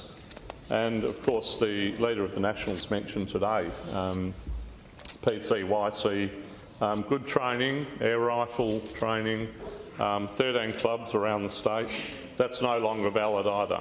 So the other final one is the pest issue, and I know the member for Warren Blackwood will be speaking about this as well. But the pest issue, that's probably one of the biggest things that worries me in relation to many licensed firearms owners being taken out of the mixture and handing their rifles in. Very concerned about the increasing. The only people that are happy with it will be the panel beaters because of the number of kangaroos out there, the number of foxes. And in WA, well over 100,000 foxes a year 100,000 foxes a year are removed as part of the control efforts. Then, of course, we've got the forestry, we've got the government purchasing good quality farmland, putting pine forests out there. But what are the pest control measures? Wild pigs down in the southwest, out of control. So pigs, rabbits, kangaroos, foxes. Very challenging for our regional communities, very challenging for our regional farmers. And finally, Madam Acting Speaker, Deputy Speaker, some of the constituents that have rung me very upset about the heirloom scenario as well. Family heirlooms, war heirlooms, heritage, they've been taken away as well. So there's any number of issues, but I think we come back to the fact the regulations aren't up to scratch. This government has made a mess of it, just like they did with the Aboriginal Cultural Heritage Bill. There's still the opportunity to withdraw. There is still the opportunity to withdraw and start again. But I do also, along with the Leader of the Nationals, I also want to compliment, we've had much consultation with the likes of Sporting Shooters WA, WA Firearms Traders Association, WA Firearms Community Alliance, and those groups have given us much good information, and I want to acknowledge their efforts in helping their members. And I really do look forward to a good response from the Police Minister. As I said, I've got empathy for him. He's been landed with this unworkable legislation and regulations from the previous Minister. Good luck, Minister for Police. Member for Geraldton. Thank you, Madam Speaker. I rise to in support of this disallowance motion, and I thank the Leader of the National Party and the Member for Mid-West in Shane Love for this opportunity to speak to the motion. And I also wish to acknowledge the WA Firearms Community Alliance, the Sporting Shooters Association of Australia WA, the law-abiding firearm owners, dealers and clubs throughout WA, including my own electorate of Geraldton.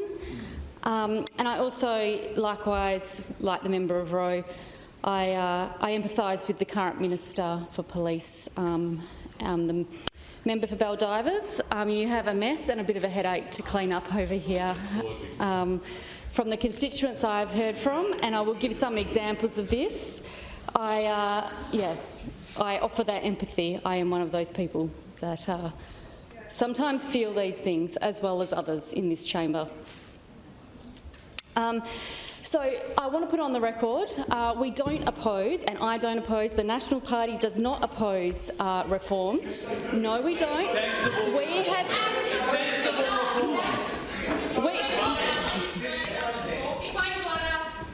Member is calling for a point of order. Yes, ma'am.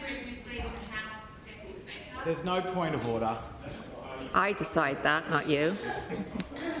The National Party voted against this last year, so the member is absolutely misleading the House.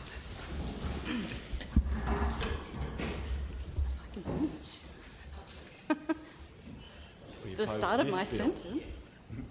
Not proper reform of firearm legislation. This bill.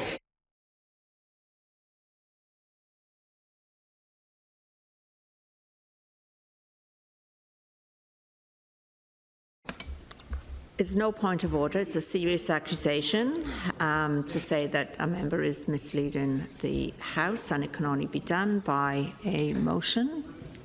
Is that right, Thomas? Yeah, a motion. So please continue.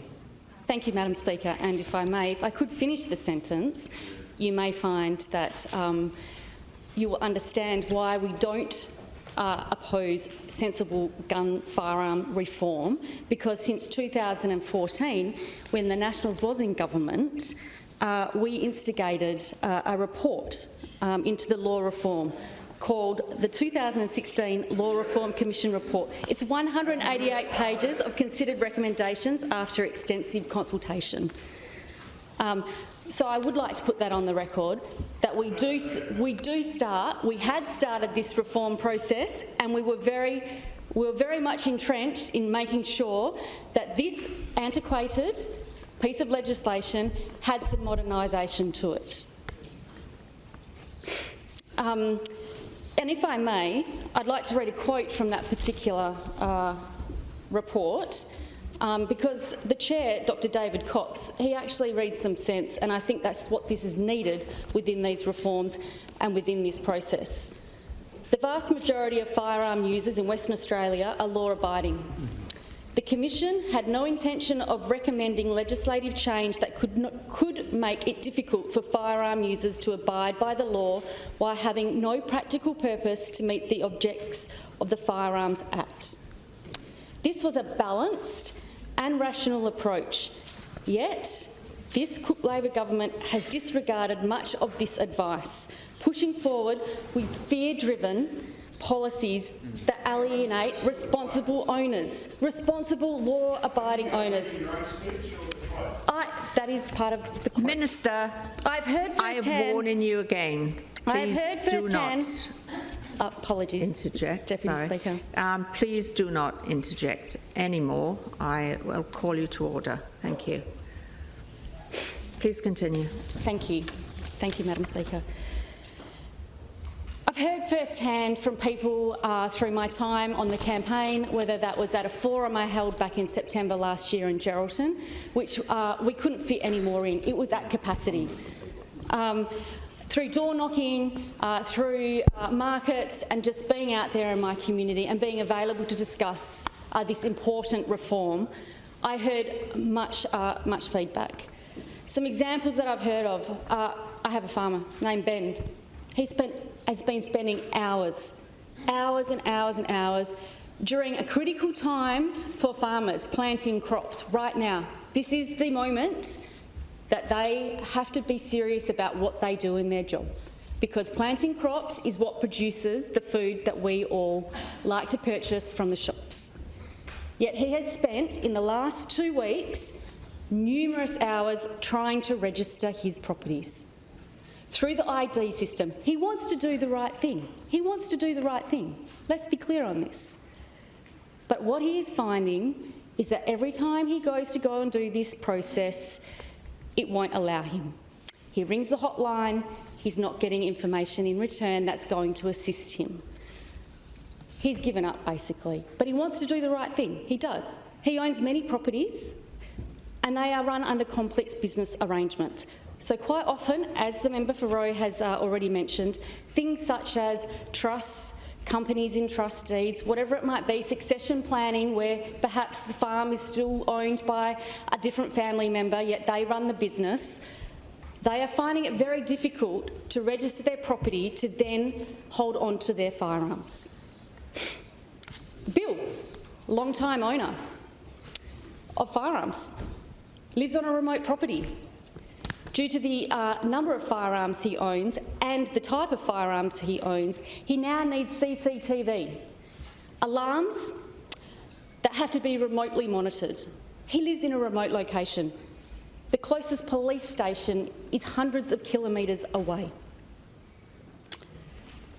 So no one would actually hear this.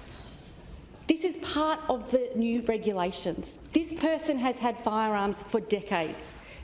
He has no convictions. He is simply going about his business, and this is the requirement that he now has to do. And I do think, will this raise safety or effectiveness in any of the concerns that we hear from the other side of the chamber? I think not. We have Colin. He is in the local regiment. He's a member involved in reenactments and entertainment. And for those that may not be aware in this chamber, just outside of Geraldton, there is actually a purpose-built trench to reenact war scenes. It is used for movie sets and filming and a reenactment of those war scenes. Those members that are in the regiment, or those that like to perform in these entertainment-type scenes, are finding it very, very difficult to navigate the complexities of the registration system. Again, people that want to do the right thing. They see that you've made these, you've introduced them. We know this is happening. They've received the information. They're just trying to do the right thing. Paul, he can't travel with his firearms for competition into WA. So he's interstate, and we hold competitions here on a national and sometimes international level, and he is finding it very difficult. He's welcome to WA with a mountain of red tape and paperwork. Compounding that is when he then gets to Western Australia, and with the new regulations, he's asked to secure his ammunition, which might be of a specific type that he now carries with him and can lawfully carry with him, mind you, when he flies, whatever commercial airline he wishes to fly, he can carry that. But when he arrives in WA, we now require a whole list of things that he has to do to then travel around our state to lawfully abide by that. And he's come for a competition. He's actually, you know, quite high up in his sport. You know, Geraldton holds the shoot. It's a really great event they hold annually. It's been going for 43 years. It attracts a lot of international and national competitors. Olympic sport.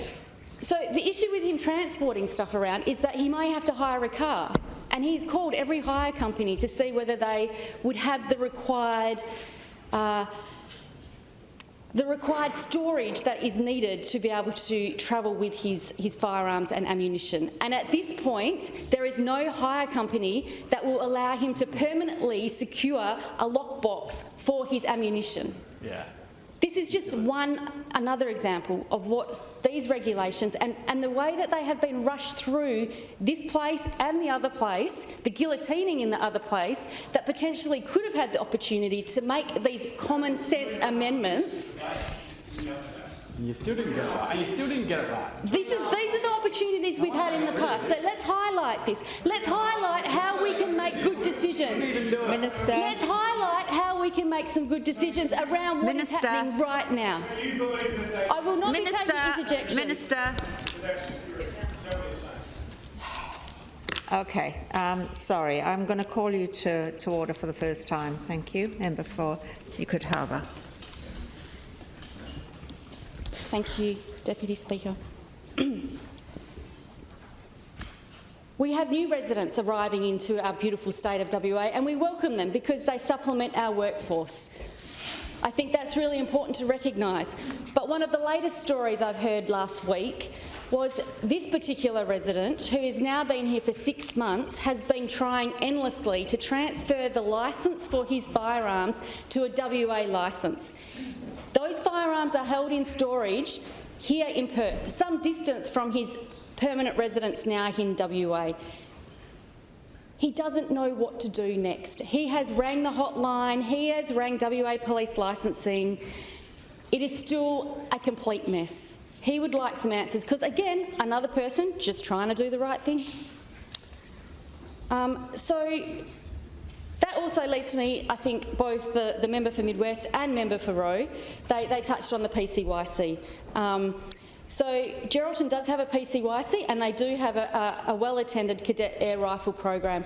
Their last shoot will be next week. That's very unfortunate because it actually teaches young people how to safely handle and fire a firearm. That is part of the program around what they do. And for someone that has grown up around firearms, being a farm girl myself, that has always been paramount and the first thing that we learnt as kids, the safety around the handling of firearms. So these opportunities are now dwindling because of the overreach of these regulations and the complexity that it takes to implement them. This leads me to the health and mental health checks. So there was an announcement some time ago, nearly 18 months ago, around the mandatory mental health checks. The media stunts that then followed that, and the headlines were somewhat of fear-mongering and scaremongering, taglining 20 people shot dead in the last year. I must say that's very unfortunate, and I do pay my respects to those families that may have impacted.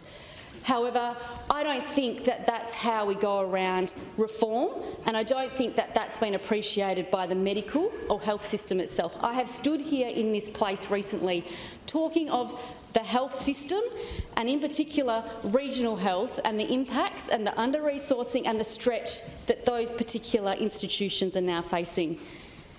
And then we go and burden them with more than 90,000 licensees who now need to be assessed in 5 years. That's approximately $1,500 a month. Not to say, or not to disregard, perhaps up to 300 new applications per month. That's what we're looking at. It's a lot of people to get through assessments. We don't have the psychologists, we don't have the GPs, and we simply don't have the health system to support those number of mental health checks. Not to mention, it's not likely to be covered by Medicare, so those costs are then falling into the pockets of the licensed law-abiding firearm owners. The mental health checks includes things around common conditions, high blood pressure, sleep apnea, arthritis, diabetes, potentially someone's alcohol use, and I guess just the on-the-day mental health check. Those conditions may be flagged unfairly, despite them probably being no impact on how you handle a firearm safely. There is approximately,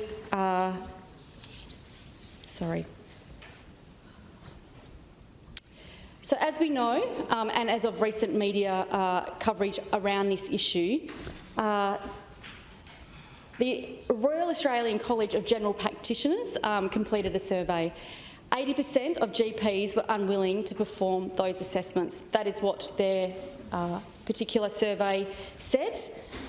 And that was then followed up by the Deputy Chair in Dr Mariam Bahama, talking to media around the concerns that she has for GPs and the GP network across WA.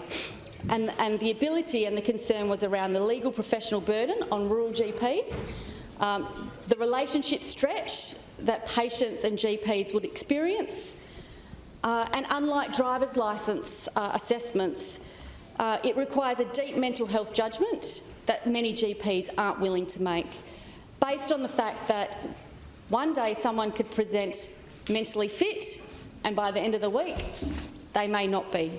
It does leave a lot of those professions to scrutiny, and they're not prepared to take that on. The other consequence of the mental health assessments is, as we know, mental health is a big issue across our communities within metropolitan and regional areas. And this may then force people into not stepping forward to take on the appropriate mental health treatments that they may need for fear that they may be losing their firearms licence. I touched on the crayfish carnival that we have in Geraldton. It's been running for 43 years. It's very popular.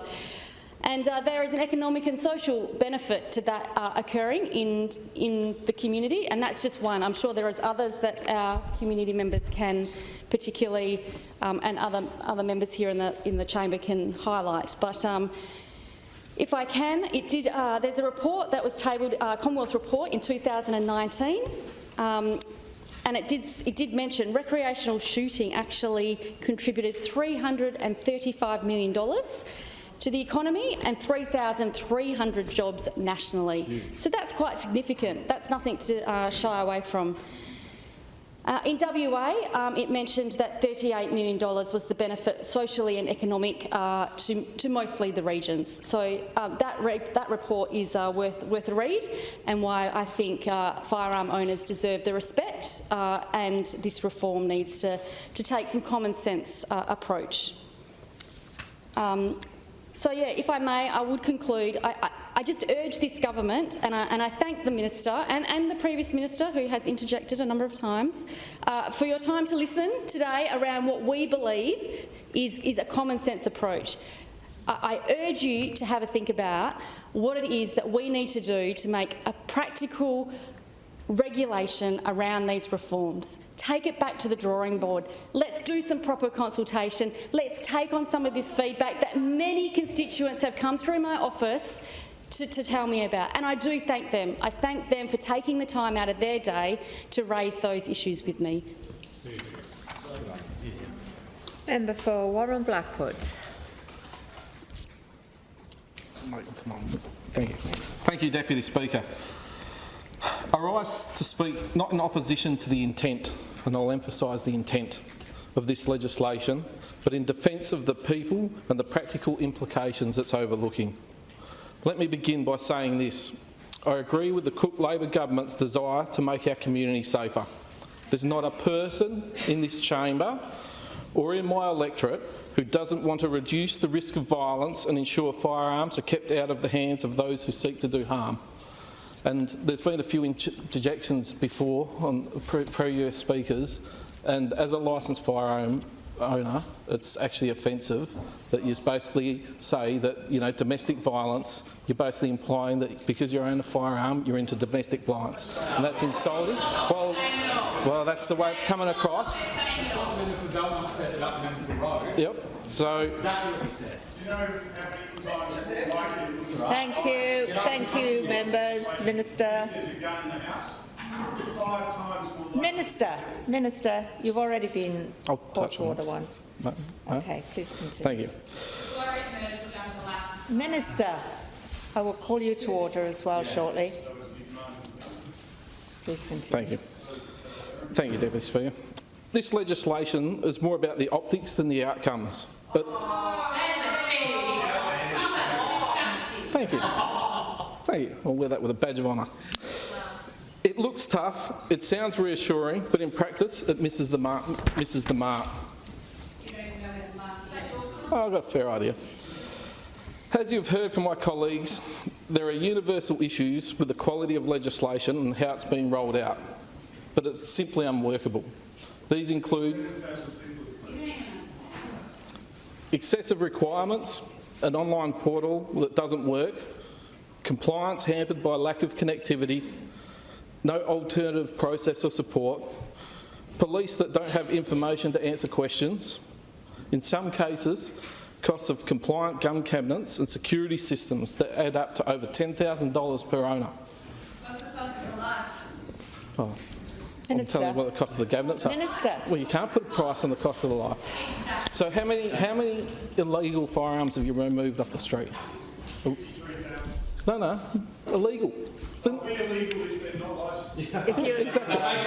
If you're not taking interjections, you need to stop Golden. It's good banter. That's all right. If you're happy to do so, then. All right, shall I continue? Sorry. The inability to get medical clearance because doctors haven't agreed to do them. People being forced to give up their livelihoods because it's too difficult and expensive to work through the compliance process. People being forced to give up their sports, shooting clubs and social communities because they cannot justify the increased cost of storing the gun. These things combined make it possible for the already law-abiding firearm owners to comply with this new legislation. This legislation is simply unworkable. Did you know how much mental anguish this is causing these law-abiding people?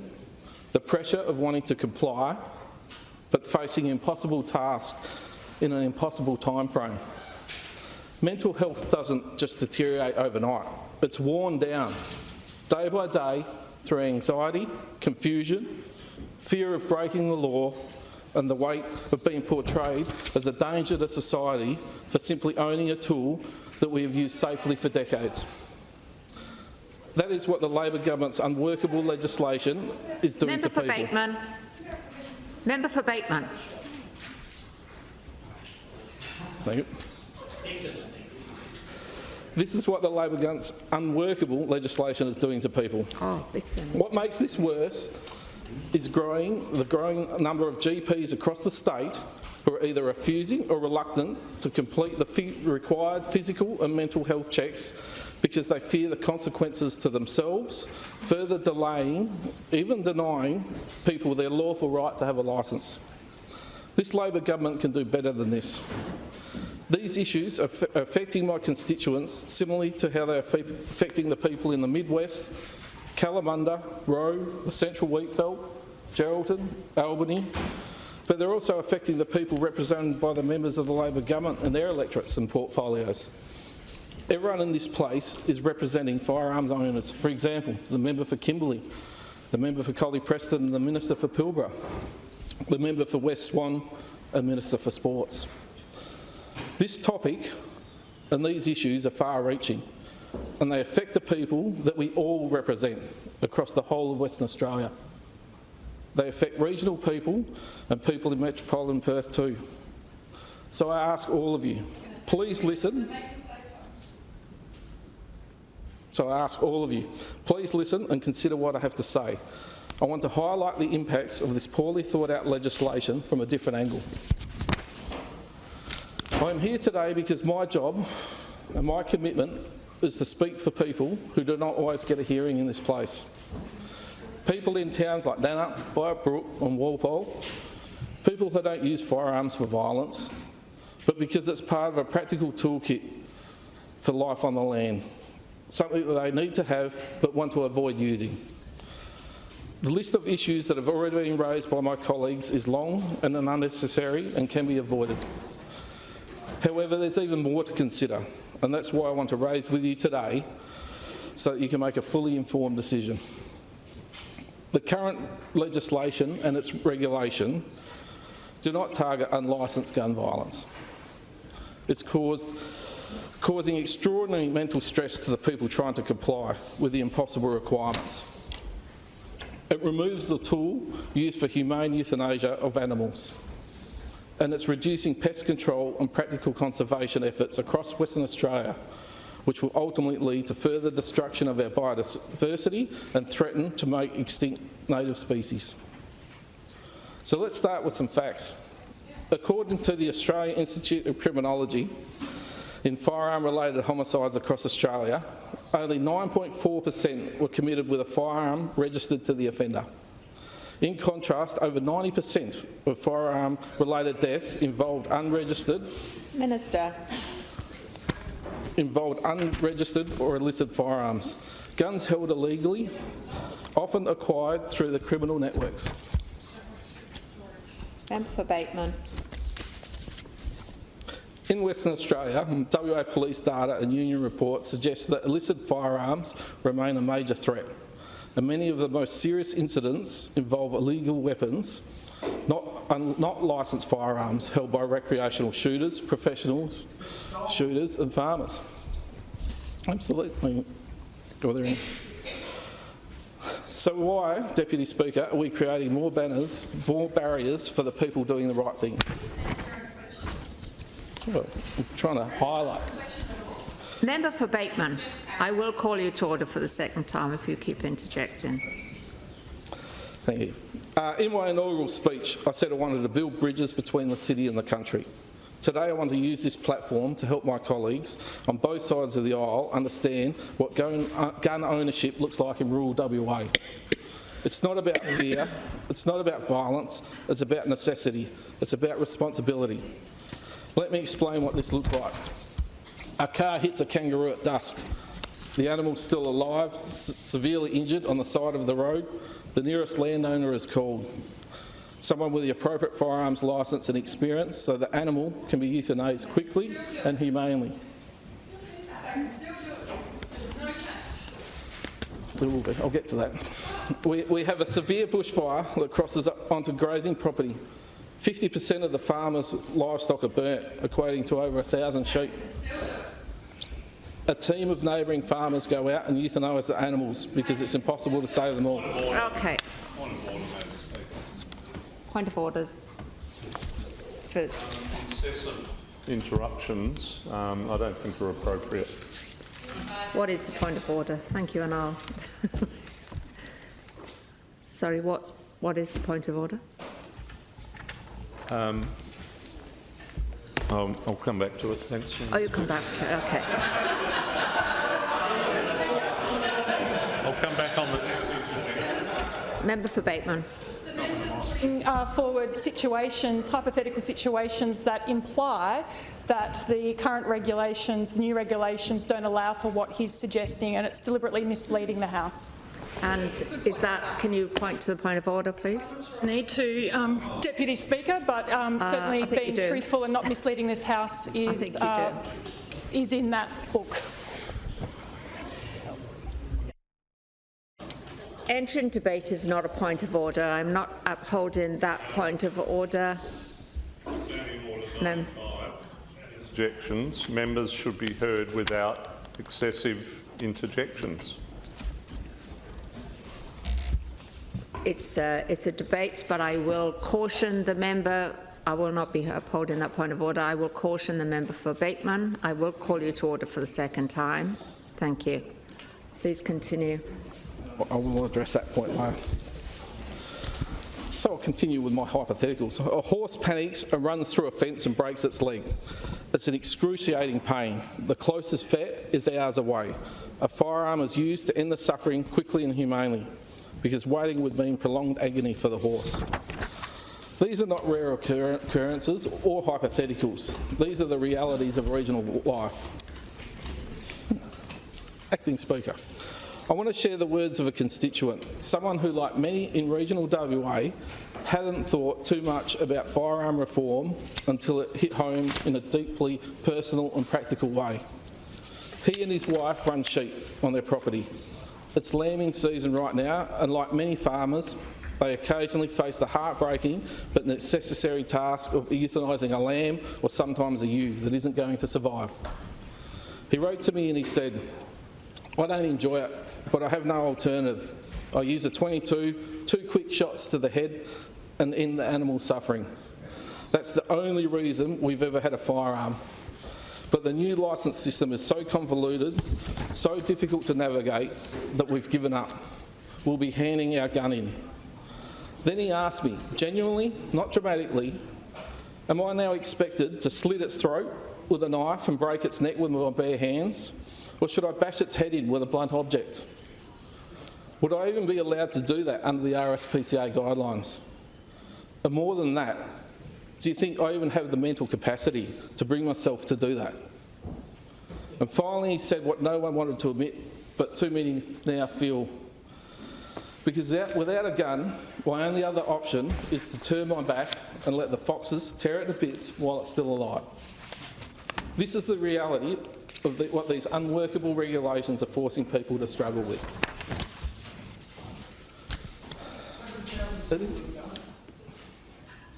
I'll continue on. I wanted to share a personal experience. I had a cow on my property showing early signs of eye cancer. The abattoirs wouldn't accept the animal in that condition, and allowing her to continue suffering was not an option. I used a high-powered rifle to end her pain quickly and humanely. It broke my heart to have to do that to an animal that I cared for 10 years, but that was my duty as a responsible farmer.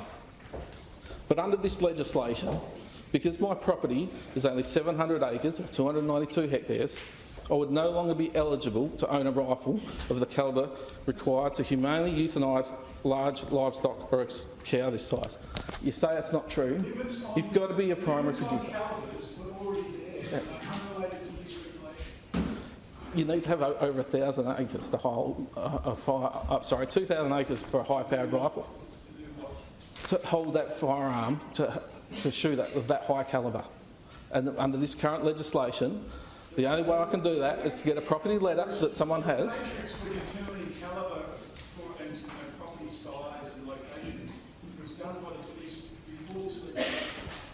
Well, they've got it wrong, because there's a lot of people that will not be able to hold firearms. So I'll continue. Deputy Speaker, this is not about privilege. This is about animal welfare. This is about mental health of people looking after these animals. Pest control isn't a seasonal job in the regions. It's constant. Without effective legal tools to do this, our ecosystems, crops and native species suffer. But here's what's happening now. Professional and recreational shooters who do pest control have long helped manage kangaroo populations are backing away. The uncertainty, cost and red tape is just too much. And what we are seeing as a result, a growing population of kangaroos, leading to more road collisions on regional highways. Minister. I'm not again going to enter into it. According to the Department of Biodiversity, Conservation and Attractions, WA records thousands of wildlife vehicle collisions annually, most of them involving kangaroos. These are not just tragic for the animals, they are dangerous for drivers. With reduced pest control of kangaroos, these types of incidents are going to increase. In addition, kangaroos in unmanaged numbers cause widespread damage to food crops, destroying yields and increasing economic strain on already pressured farmers. This will make food more expensive and make some food producing operations unviable. More police are being called out to perform euthanasia on injured animals because other licensed shooters need permission to do so. From people in the community. Helpful for this debate, and I ask that you ask the Minister to cease making them. I was just about to do that, so I will not hold that point of order. Please continue. Thank you.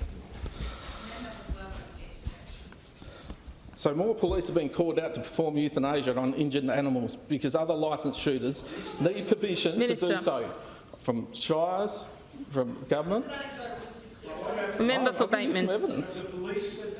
Minister. If you heard the stories. This is... Members. The member for Central Wheat Belt. This is people who have contacted me. So if I can finish. This is because discharging a firearm on shire roads, main roads or state forests requires landowners' permission from state and local government before the firearm can be used. So that's why they're backing away. Minister, please. Officers are attending to injured wildlife when they should be focused on crime prevention or urgent community matters.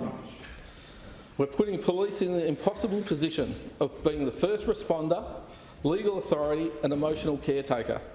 The mental strain on officers now expected to dispatch suffering animals on top of their existing responsibilities is a burden that hasn't been accounted for in this debate.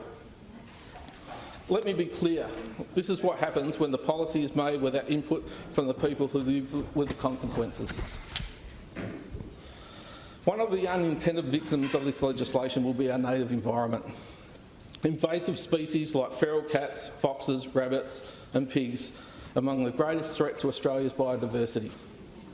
Just last year, the federal government's threatened species strategy confirmed that feral cats alone kill over 1.5 billion native animals annually. That's 1.5 billion.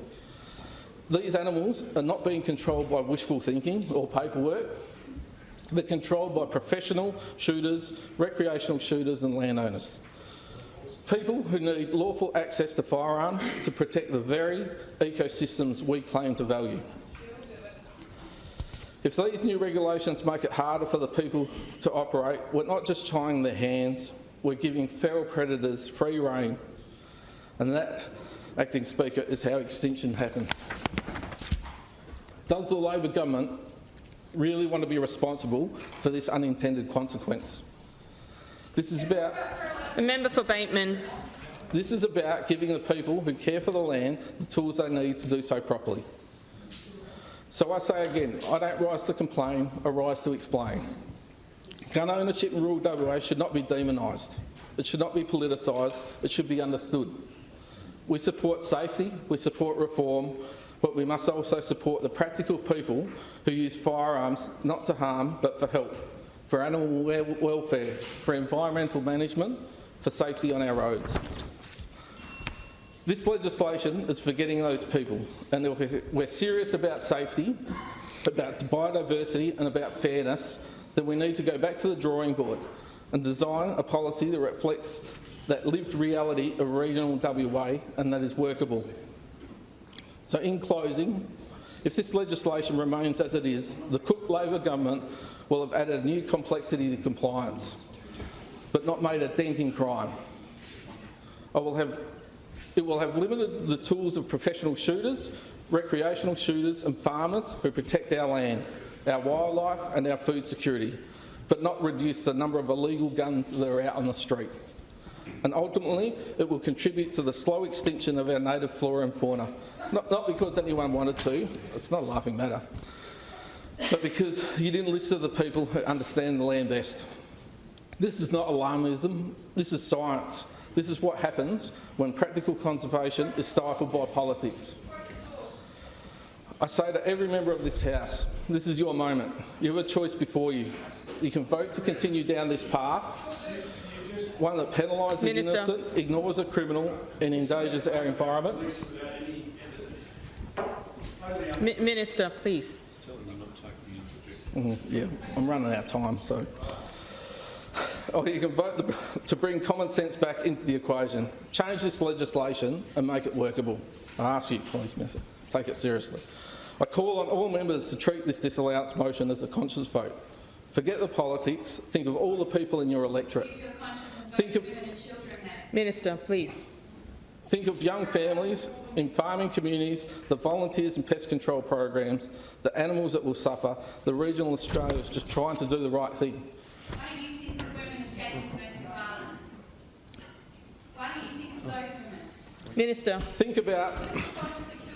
Member for Bateman. The member for Bateman. That is out of line. No, it's not. It's been proven that humans that kill themselves. Members. Members. How many words have you lost? You know that's true. You know that. Members. Point of order. Standing Order 95 about incessant interruptions, once again being tested. Members, can we please let the member for Warren Blackwood just finish in silence? Thank you. This is about your kids when they ask you how so many of our native animals become threatened or extinct. Vote for them, vote for foresight, or prepare to explain to future generations why you voted to destroy our native wildlife. Please support this disallowance. Let's go back to the drawing board and create a workable solution. We are able to do better than this. Let's balance animal welfare, biosecurity and the well-being of people who care for this with some common sense. Thank you.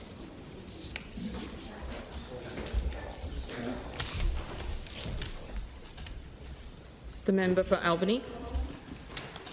I thank the member for Mid West for following through on what we took to the election on being this disallowance motion I speak in favour of. We held a firearms forum in Albany, booked a venue and put out 180 chairs on the floor, thinking that would have been a good number based on what was around the state. But such was the support from our community seeking information about the impact of what this new legislation was going to be. We ended up with over 300 people in the Centennial Stadium within Albany, all concerned about what was going to happen. We had people in that room who have livelihoods. We're talking about taking away firearms. It's not just their firearms that you're taking, it's their livelihood. People have got big investments in cool rooms. The member for Belmont. People have big investments in the cool rooms where they're taking these kangaroos, say, for food consumption, pet consumption. So we're going into small business. The member... Members. The member for Central Wheatbelt. The member for Central Wheatbelt. Members.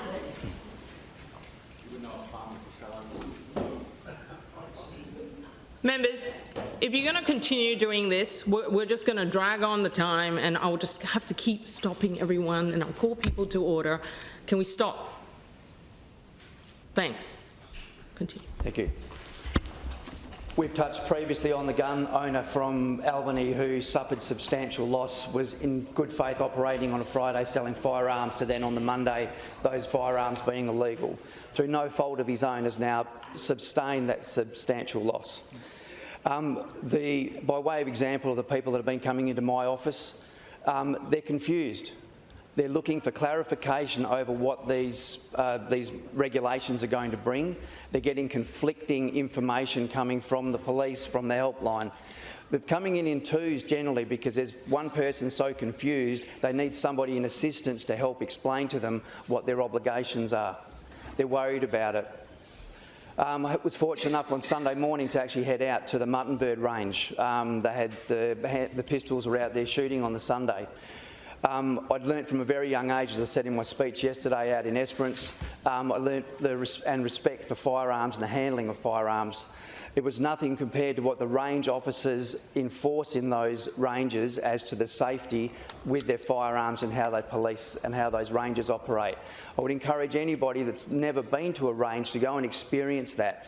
See the regulation that's involved and see how these people care for their own members in their clubs and how they look after their firearms. Was approached out there by a number of the things. They're confused and they're scared. They're not angry, they're confused. They're worried that they go to these clubs on a Sunday.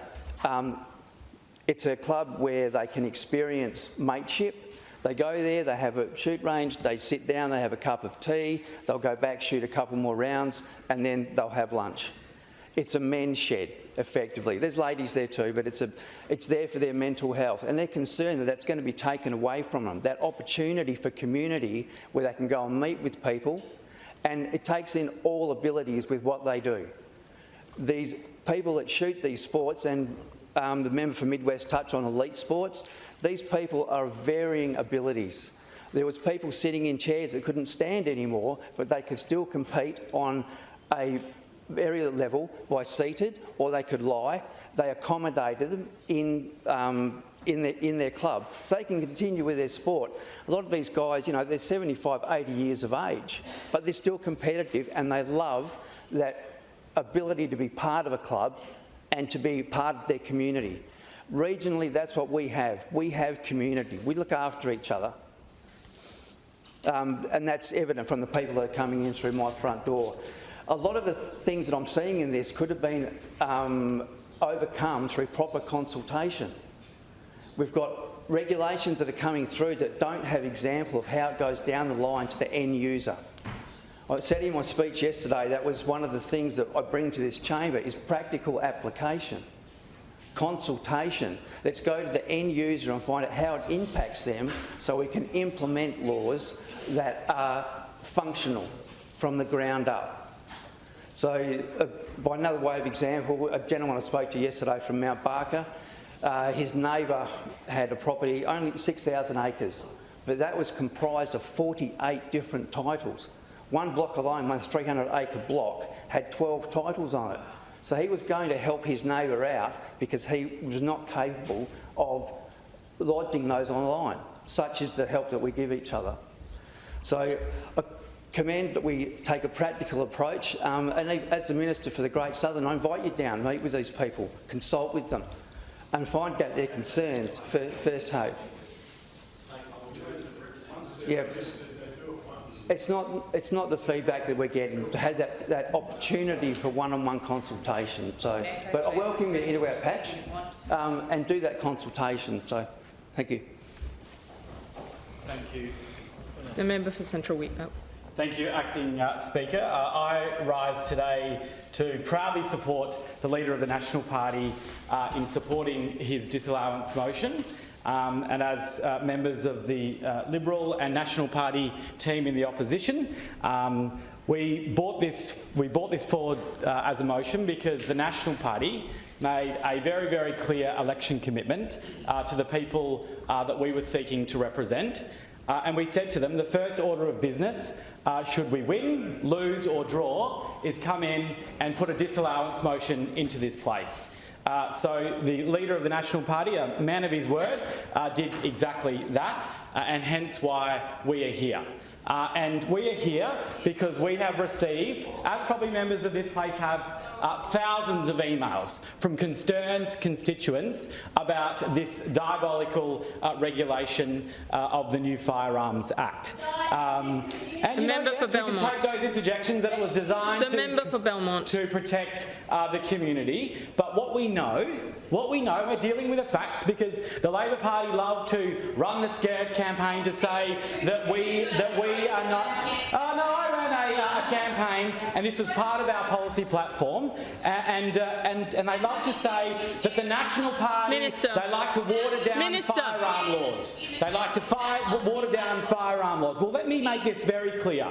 The National Party, and for the purposes of Hansard, support modernising and practical firearm reform in this state. And I agree. The member for Belmont. I agree with the Minister on 6PR The member for radio Belmont. this morning. You're warned. The member for Belmont. Acting Speaker, I agree with the Minister on 6PR this morning. He said that it was a very, very old piece of legislation that needed updating. We agree with you. We agree. But we just don't like the way it's going down. And the member for Belmont, I know that the Belmont's a pretty safe Labor Party seat. But if the Labor Party really woke up, right, they had the most disastrous electoral result in regional Western Australia. Disastrous. You lost 3 first-term members in this place, in the member for Albany, the member for Geraldton, the member for Warren Blackwood. First-term members, 3 first-term members, all gone. And you wouldn't think the brains trust of the Labor Party over there. They're saying, I think the member for Belmont. I think in regional WA we might have overstepped the mark a little bit. We had the disastrous Aboriginal Cultural Heritage Act, we had the disastrous live sheep trade, and then the firearm reform. You got an absolute slogging in the bush. You did.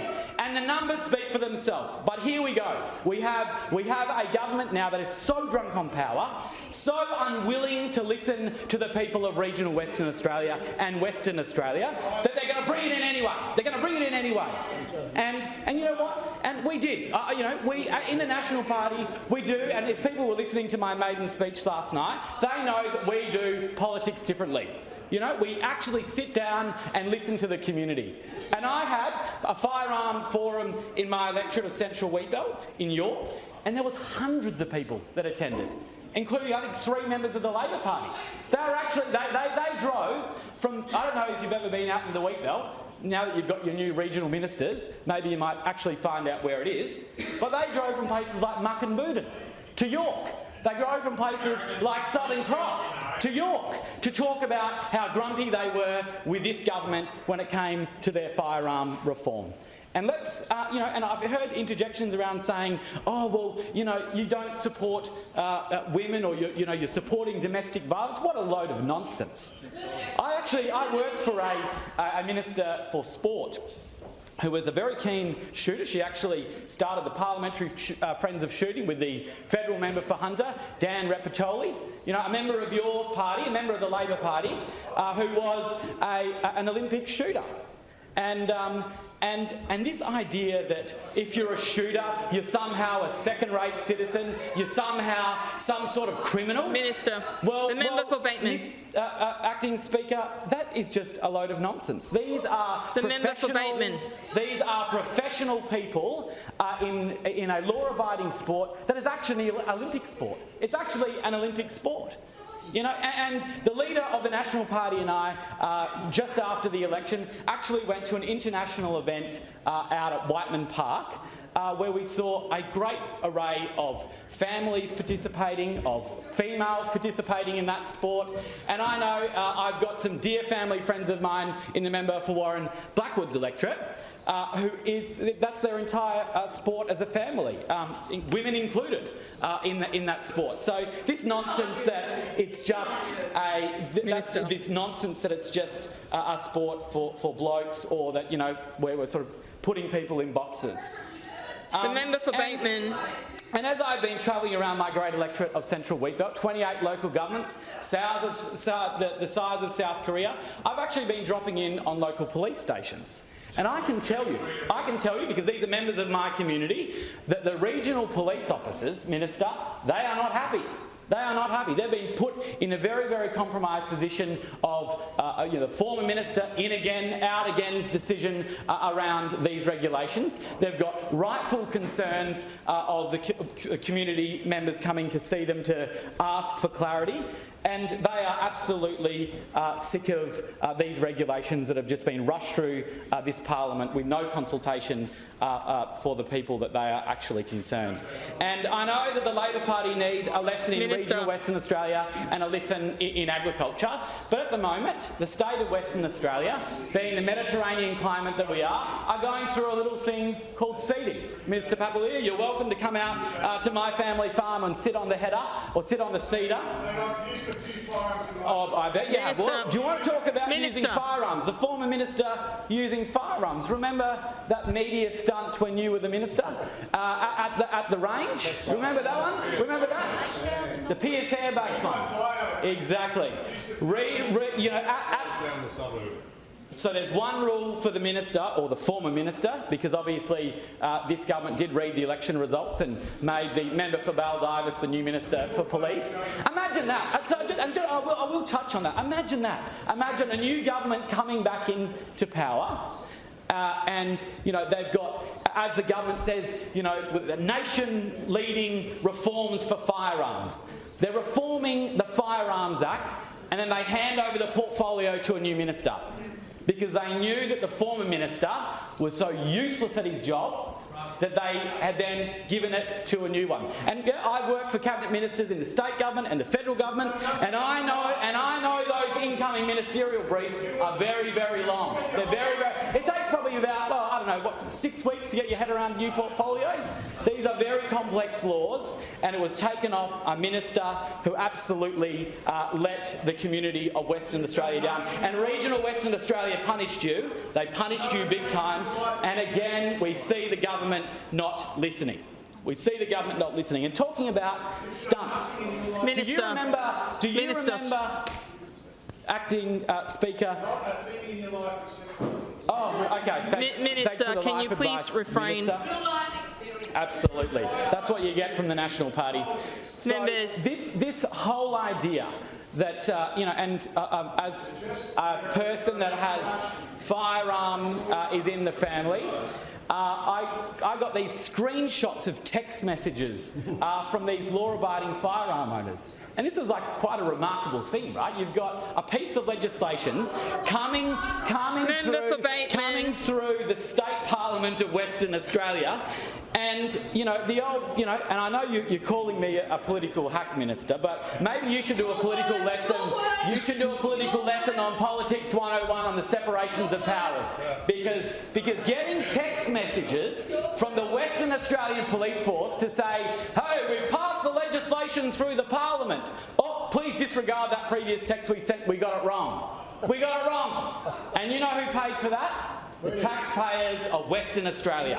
They paid for that gross inadequate, they paid for that big time when it came to those unsolicited text messages that were being sent out. Acting Speaker, this is not good government. This is a government in chaos, scrambling to control a mess of its own making. And we know that. We know that. And what about the gun safe debacle?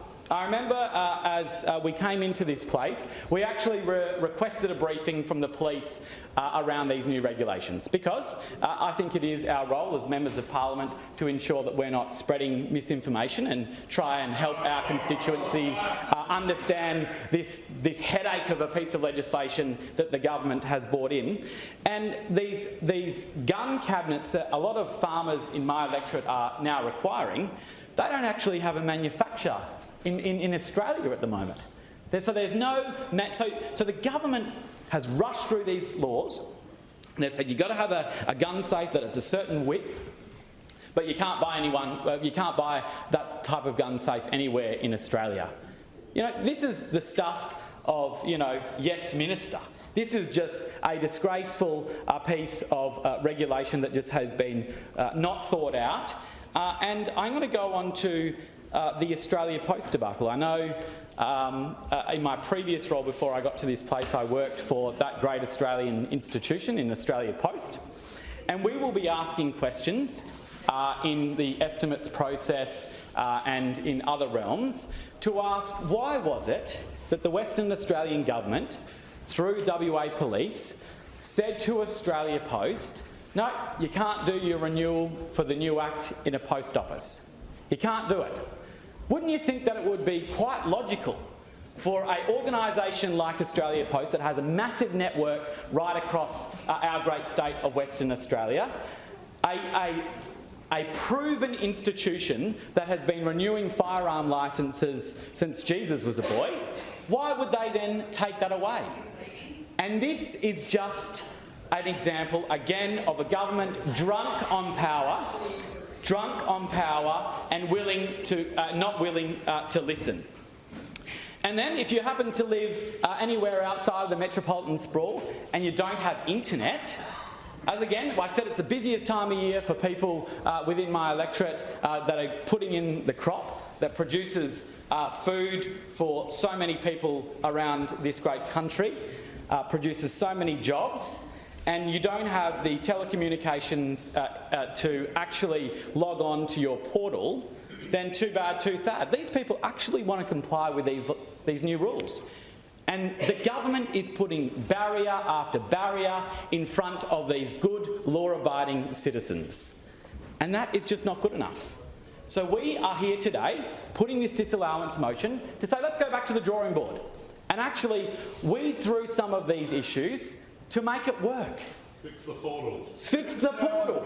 Fix the portal. We want to fix the portal. Why can't you rock up to your local police station in Bruce Rock, in Northam, in Merredin, in Narrabeen, and say, hey, I'm having trouble filling this out, boys. Can you fix it? You cannot do that because we've got a government that is so focused on control. And members of this place should actually go and do a bit of light reading of the former member for the agricultural region, the Honourable Darren West. Because he said, I bet he is, and he said that the Labor Party need to have a good, long, hard look at itself when it comes to country representation. You know, the only farmer in the parliament, and I'm not surprised that you're not in the same boat, the member for Bassendean, but he got booted at pre-selection. You know, you got booted at pre-selection for factional warriors within the Labor Party. That's exactly what happened.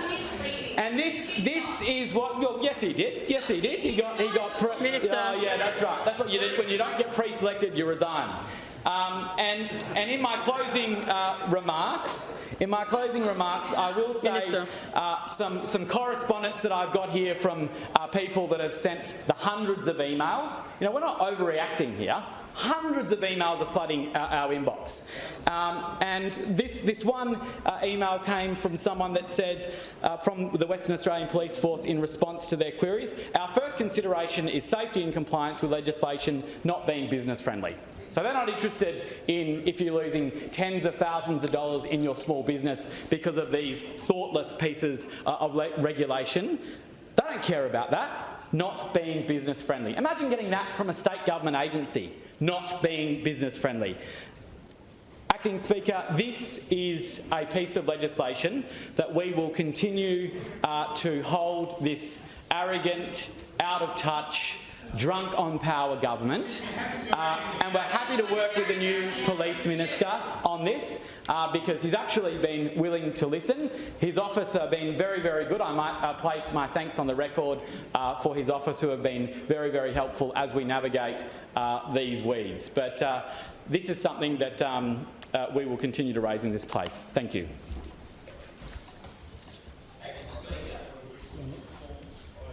Speaker, I'm a little surprised that while every member of the National Party has made a contribution tonight, there's only one member of the Liberal Party who's made a contribution. Ministers. Ministers. Very interesting. Very interesting that the actual leader of the opposition has not said a word. Not a word. So, Acting Speaker, I'd like to begin by advising the House that the government will be voting against this disallowance motion. And I want to lead off with the words of a former Prime Minister who said on the 6th of May 1996 in the Australian Parliament, that Prime Minister was John Howard. And he said these things, and I'll quote him directly. "In a sense, it is always a sombre moment in a country where you ask the people who have done the right thing to put up with inconvenience because a limited number of people have done the wrong thing. But that is the nature of a democratic society." And I think, members, the former Prime Minister got to the nub of the issue we're discussing tonight. Now, we've heard all sorts of issues, extreme arguments, I might say, from the opposition about why this Act has got it wrong, short of the sky falling in terms of the impact it will have on Western Australian society. But again, I go back to the former Prime Minister. This is about doing something which is good for the community. This is about making Western Australians safer in the same way that John Howard left the great legacy of making Australians safer with his response to Port Arthur. Now, this Act replaces a very old Act. It's more than half a century old. It was not fit for purpose. The new Act is modern, it is fit for purpose, and most importantly, it keeps Western Australians safer. The Act aligns with the principles that John Howard set out to achieve under the National Firearms Agreement. 3 very simple principles. You must be a law-abiding citizen, you must be a fit and proper person, and you must have a genuine need for a firearm. Now, I think if you asked the vast majority of West Australians, those are reasonable principles to stand by in terms of firearm ownership. Now, listening to the debate today, and I was quite quiet and taking it in, and there were some very interesting contributions made, but it occurred to me that there are 2 realities.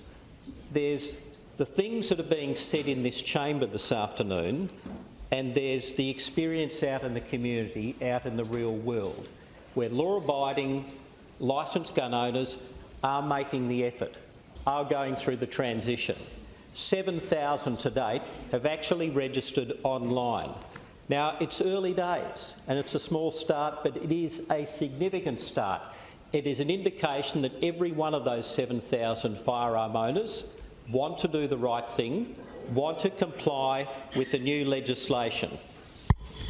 Now, we talk about allegations that there's been no consultation. It's a very easy thing to accuse a government of, and it seems to come up regularly. This has been years in the making.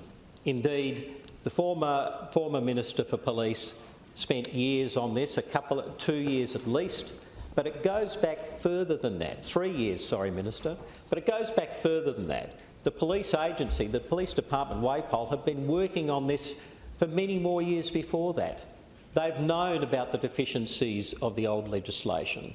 They've been working on these changes for many, many years. Now, at the beginning of the process, before I was Minister, but I've been informed by many, that there was a collaborative approach. There were members of the pastoralists and graziers, there were members of the farming groups, there was sporting shooters. They were at the table. Progress was being made. Collaboration, consultation, things being raised, things being taken on board, until the election loomed, and for what I think are very base political reasons, members opposite saw an opportunity to create anxiety and fear and confusion as they continue to do today. That's what happened. And in fact, some of those people that sat at the table with the police, with government, working on this new legislation, actually made the comment, you know, we can't be working with you now. We've got to step back. There's an election on. The heat's on. We need to be part of the campaign against this. Now, it's a good thing that those people now back around the conference table with me. And in the recent weeks, I've met all of those groups I've just mentioned. Some of the individuals that have been mentioned here today about saying certain things about the legislation, I've had good conversations with them. We've left on good terms. There's good faith there. There's cooperation. There's an agreement to continue to work and to make progress. Now, lots of things have been said. I don't have the time to go through and rebut every single thing. Things about feral animals, pestilence and plague on Western Australia because we're going to be overrun by kangaroos, the fact that, allegations that you can't put a sick or dying cow down, for instance, all nonsense, all nonsense. This legislation is leading the nation. We should be proud of what's been achieved here. We should be working together. Now, if the community wants one thing apart from safer gun laws, it likes to see its leaders working together. This is an opportunity for us to work together. We can still have our disagreements. We can still bring up our issues and concern. And I have an open mind. I'm a practical, pragmatic, centre-of-the-road kind of guy. I'll listen. I'll talk. And if we can do better, we will. But this legislation is law. What we're talking about today is disallowing the regulations that will allow the Act to become operable. And there's an extreme danger if we don't let that happen. Now, I just wanted to mention a couple of things that were said by the member for Warren Blackwood, and I think it was the first contribution I've heard made by the member for Warren Blackwood, and I appreciated his sincerity and I appreciated his concern and the things he said. But member, you are wrong. You are wrong about this being an attack on law-abiding gun owners. You are just plain wrong. The member for Central Wheatbelt. The member for Central Wheatbelt. You are warned. Thank you, Acting Speaker. This is not an attack on licensed law-abiding firearms owners. I've met a few in my time. I've had friends of family who are farmers. I know how conscientious they are when they control their firearms. I know how they point the weapon down, they check whether it's loaded or not. I know that they live and breathe safety. The vast majority of law-abiding licensed firearm owners, they do the right thing. But the sad fact is, and you can't escape this, we've seen in recent years that there are law-abiding firearm owners, people who call themselves law-abiding firearm owners, until the moment they are not. We've seen it too many times. Osmondton, down at Margaret River, I mentioned it today, 6 lives, including young kids, shot to death, licensed firearm. I don't need to mention the anniversary of another event last year which shocked us to the core. We can all relate to that mum and that daughter. It was shocking, and it happened with licensed firearms. And the shocking thing about it, Member for Churchlands, when that happened, we realised it could happen to any one of us. This was a family that was not the family that owned the firearms. This could happen to any of us. And we remember the outcry in the community for action. We would be condemned if we were not pursuing this gun reform. We actually would be condemned. We're not demonising gun owners, but I do think members opposite are demonising the law. It's a good law. I recently spoke to Walter Meekak, who you remember was the dad whose wife Nanette and daughters Alana and Madeline, I think they were 3 and 6 years old, were shot to death at Port Arthur almost 30 years ago. The anniversary of Port Arthur is coming up next year. And Walter Meekak has made it known that he supports these laws, and I spoke to him very recently. He's urging this state to lead the nation. He supports the laws. He knows they will make us safer, and what's more than that, he wants Western Australia to lead by example for the rest of the country. Now, members, I'll get into some of the issues, and what I wanted to mention also is that the new buyback scheme we've introduced, in the first 6 weeks, it's seen a return of 2,300 firearms. Now, the former Police Minister recognised that as a substantial number in a very short time. There are people in our community who want to do the right thing, who are responding to our changes, and that's an indication of that.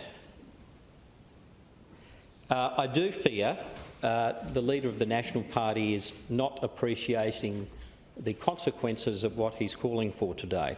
As I said earlier, the Act is law. It's been active since March. What this is about today is disallowing the regulations that will allow most of it to operate, give powers to police to do what that law that Parliament has passed intended.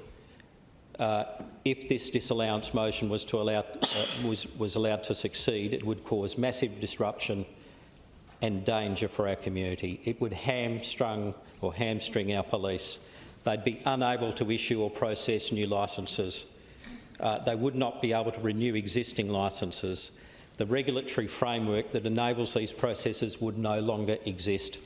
Tens of thousands of people who are and want to remain law-abiding gun owners will sit in a holding pattern indefinitely in uncertainty. You're talking about causing anxiety and confusion. Well, that's the way you do it. This would affect the livelihood of primary producers who use weapons as a tool of trade, pastoralists and competitive shooters. Very dangerous. Let me explain to you the list of things that this would also mean if you succeeded with this disallowance motion. Categories of firearms gone. Lists of prohibited ammunition, firearms and accessories gone. Security and storage requirements gone. Conditions, restrictions, obligations for the various licences gone. Minimum health standards gone. Transitional provisions for the replacement of licence matters gone. Permit types and circumstances to issue them gone. Commercial and private transport, warehousing requirements for firearms gone. Advice or guidance for holders of non-exclusive land rights gone. Some business licence types gone. Means for a competition licensee to exceed the numerical limit gone. Additional disqualifying offences gone. And automatic disqualifying periods for serious disqualifying offences gone. This is serious stuff. This is how you would leave Western Australia in peril.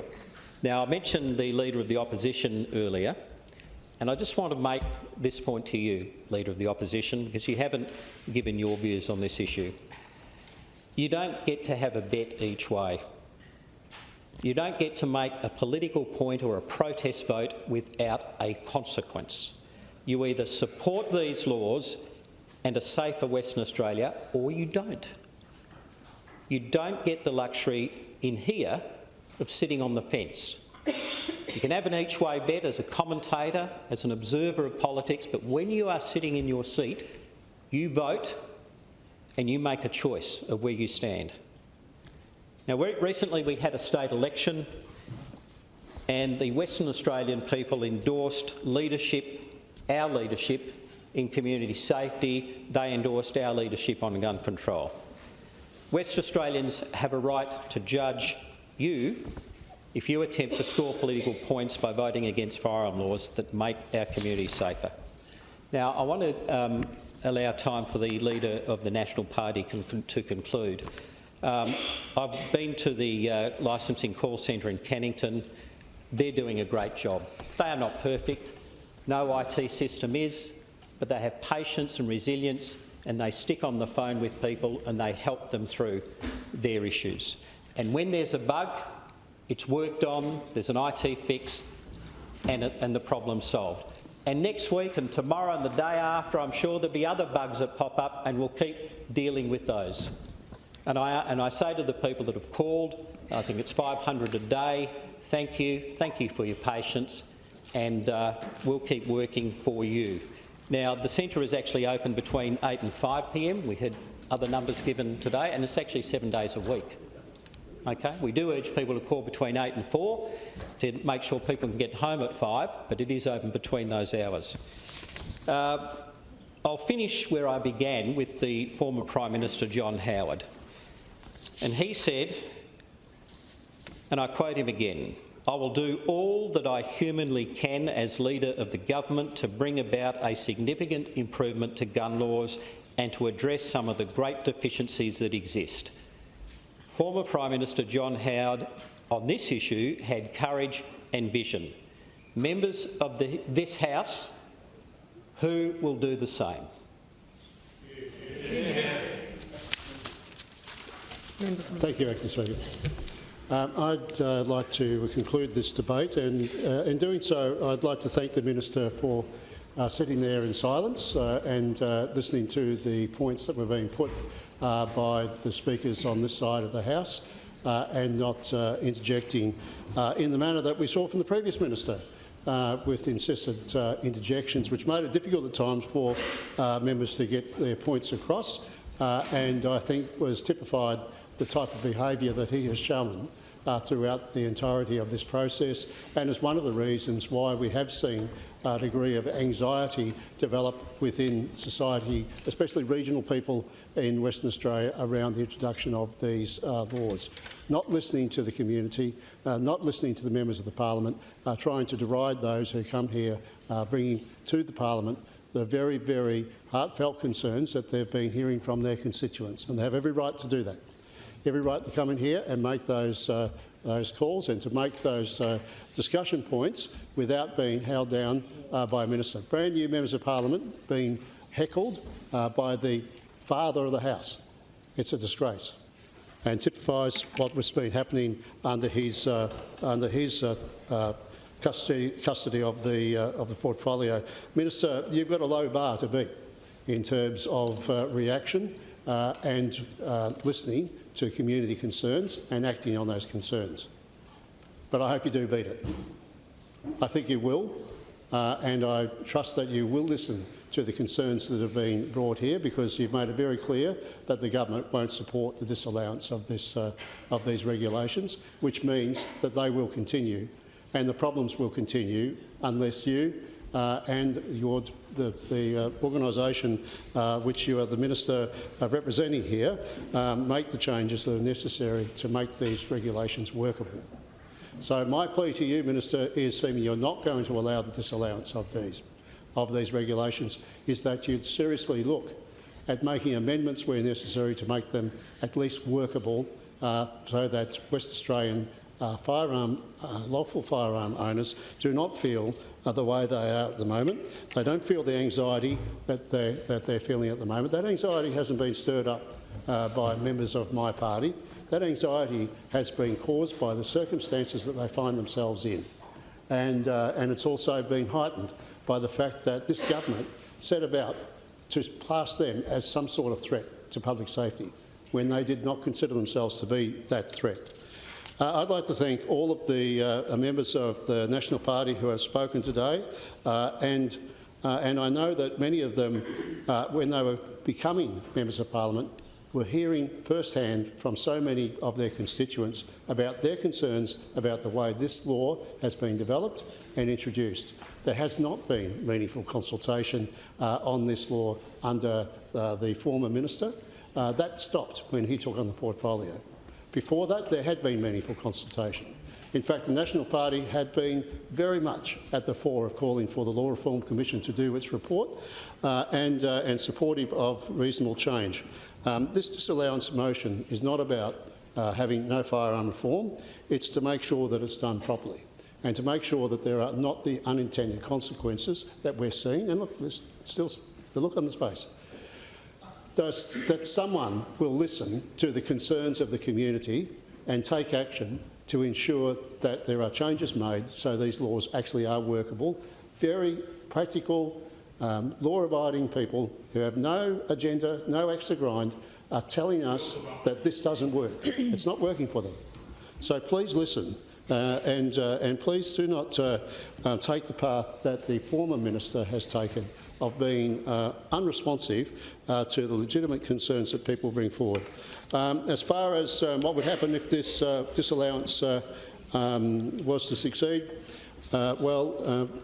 we know that the Act itself had many different trigger points within it in terms of when matters come into operation. There was a system of regulation and control of guns that existed before these regulations were proclaimed and that would do so if these regulations were not here at the moment.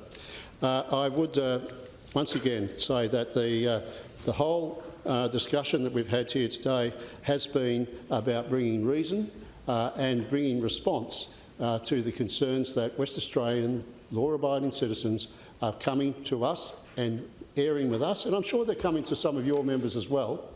I'm sure some of your members are hearing these things.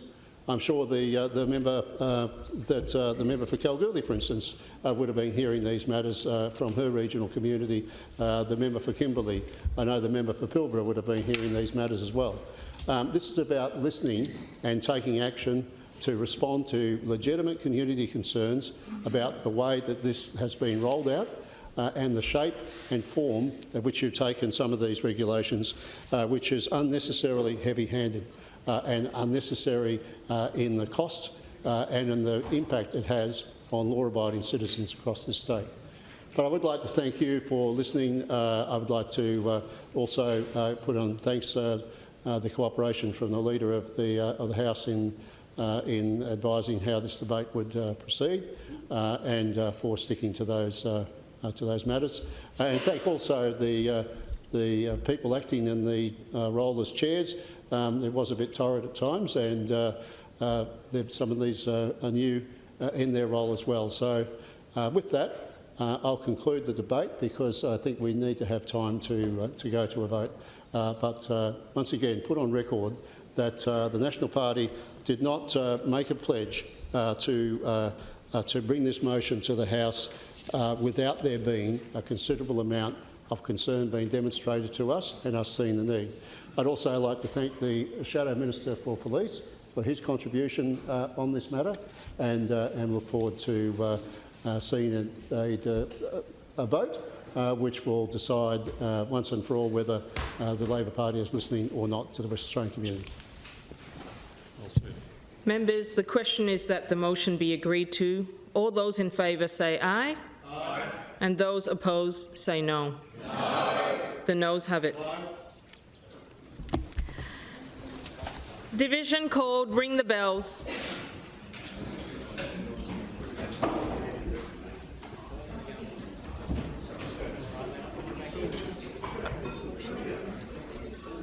The question is this motion be agreed to. All those in favour pass to the right of the chair and those against to the left of the chair and be marked off as you pass the clerk's table. I appoint the member for Southern River as teller for the ayes and noes. I appoint the member for Corinne as teller for the ayes and noes. Bells will ring for 2 minutes, but voting will continue until I'm advised it is finished.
Paul Keating. You're no Paul Keating.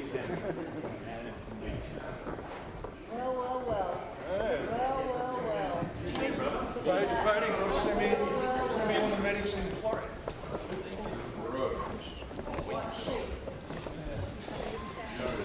Don't really understand what you're doing.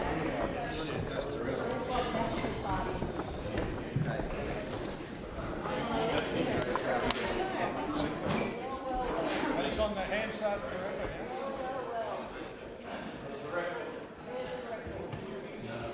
There's the record. You don't get to erase that one. First test failed. Said each way, Basil. Because he's the minister in the government. Record as voting against one of the disallow laws that take away semi-automatic pistols. Isn't that a cabinet sport? My law's just getting passed. It's already in law. You can never stand up from here and say you support women anymore. Now, I don't want to hear about community safety.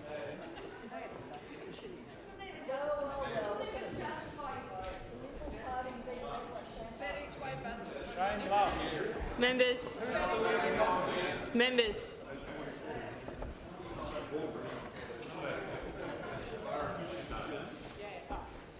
Not surprising for my man who shut down a women's shelter.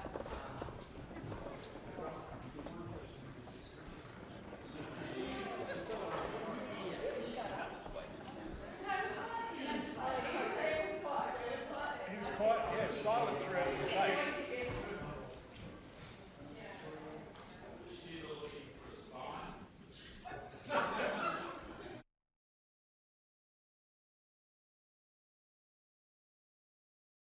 Before the tellers tell, I will cast my vote.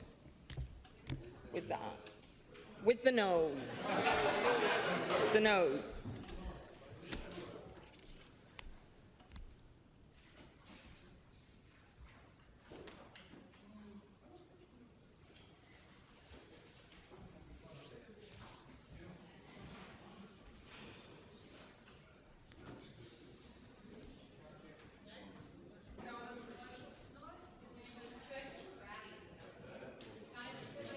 Member for Bicton.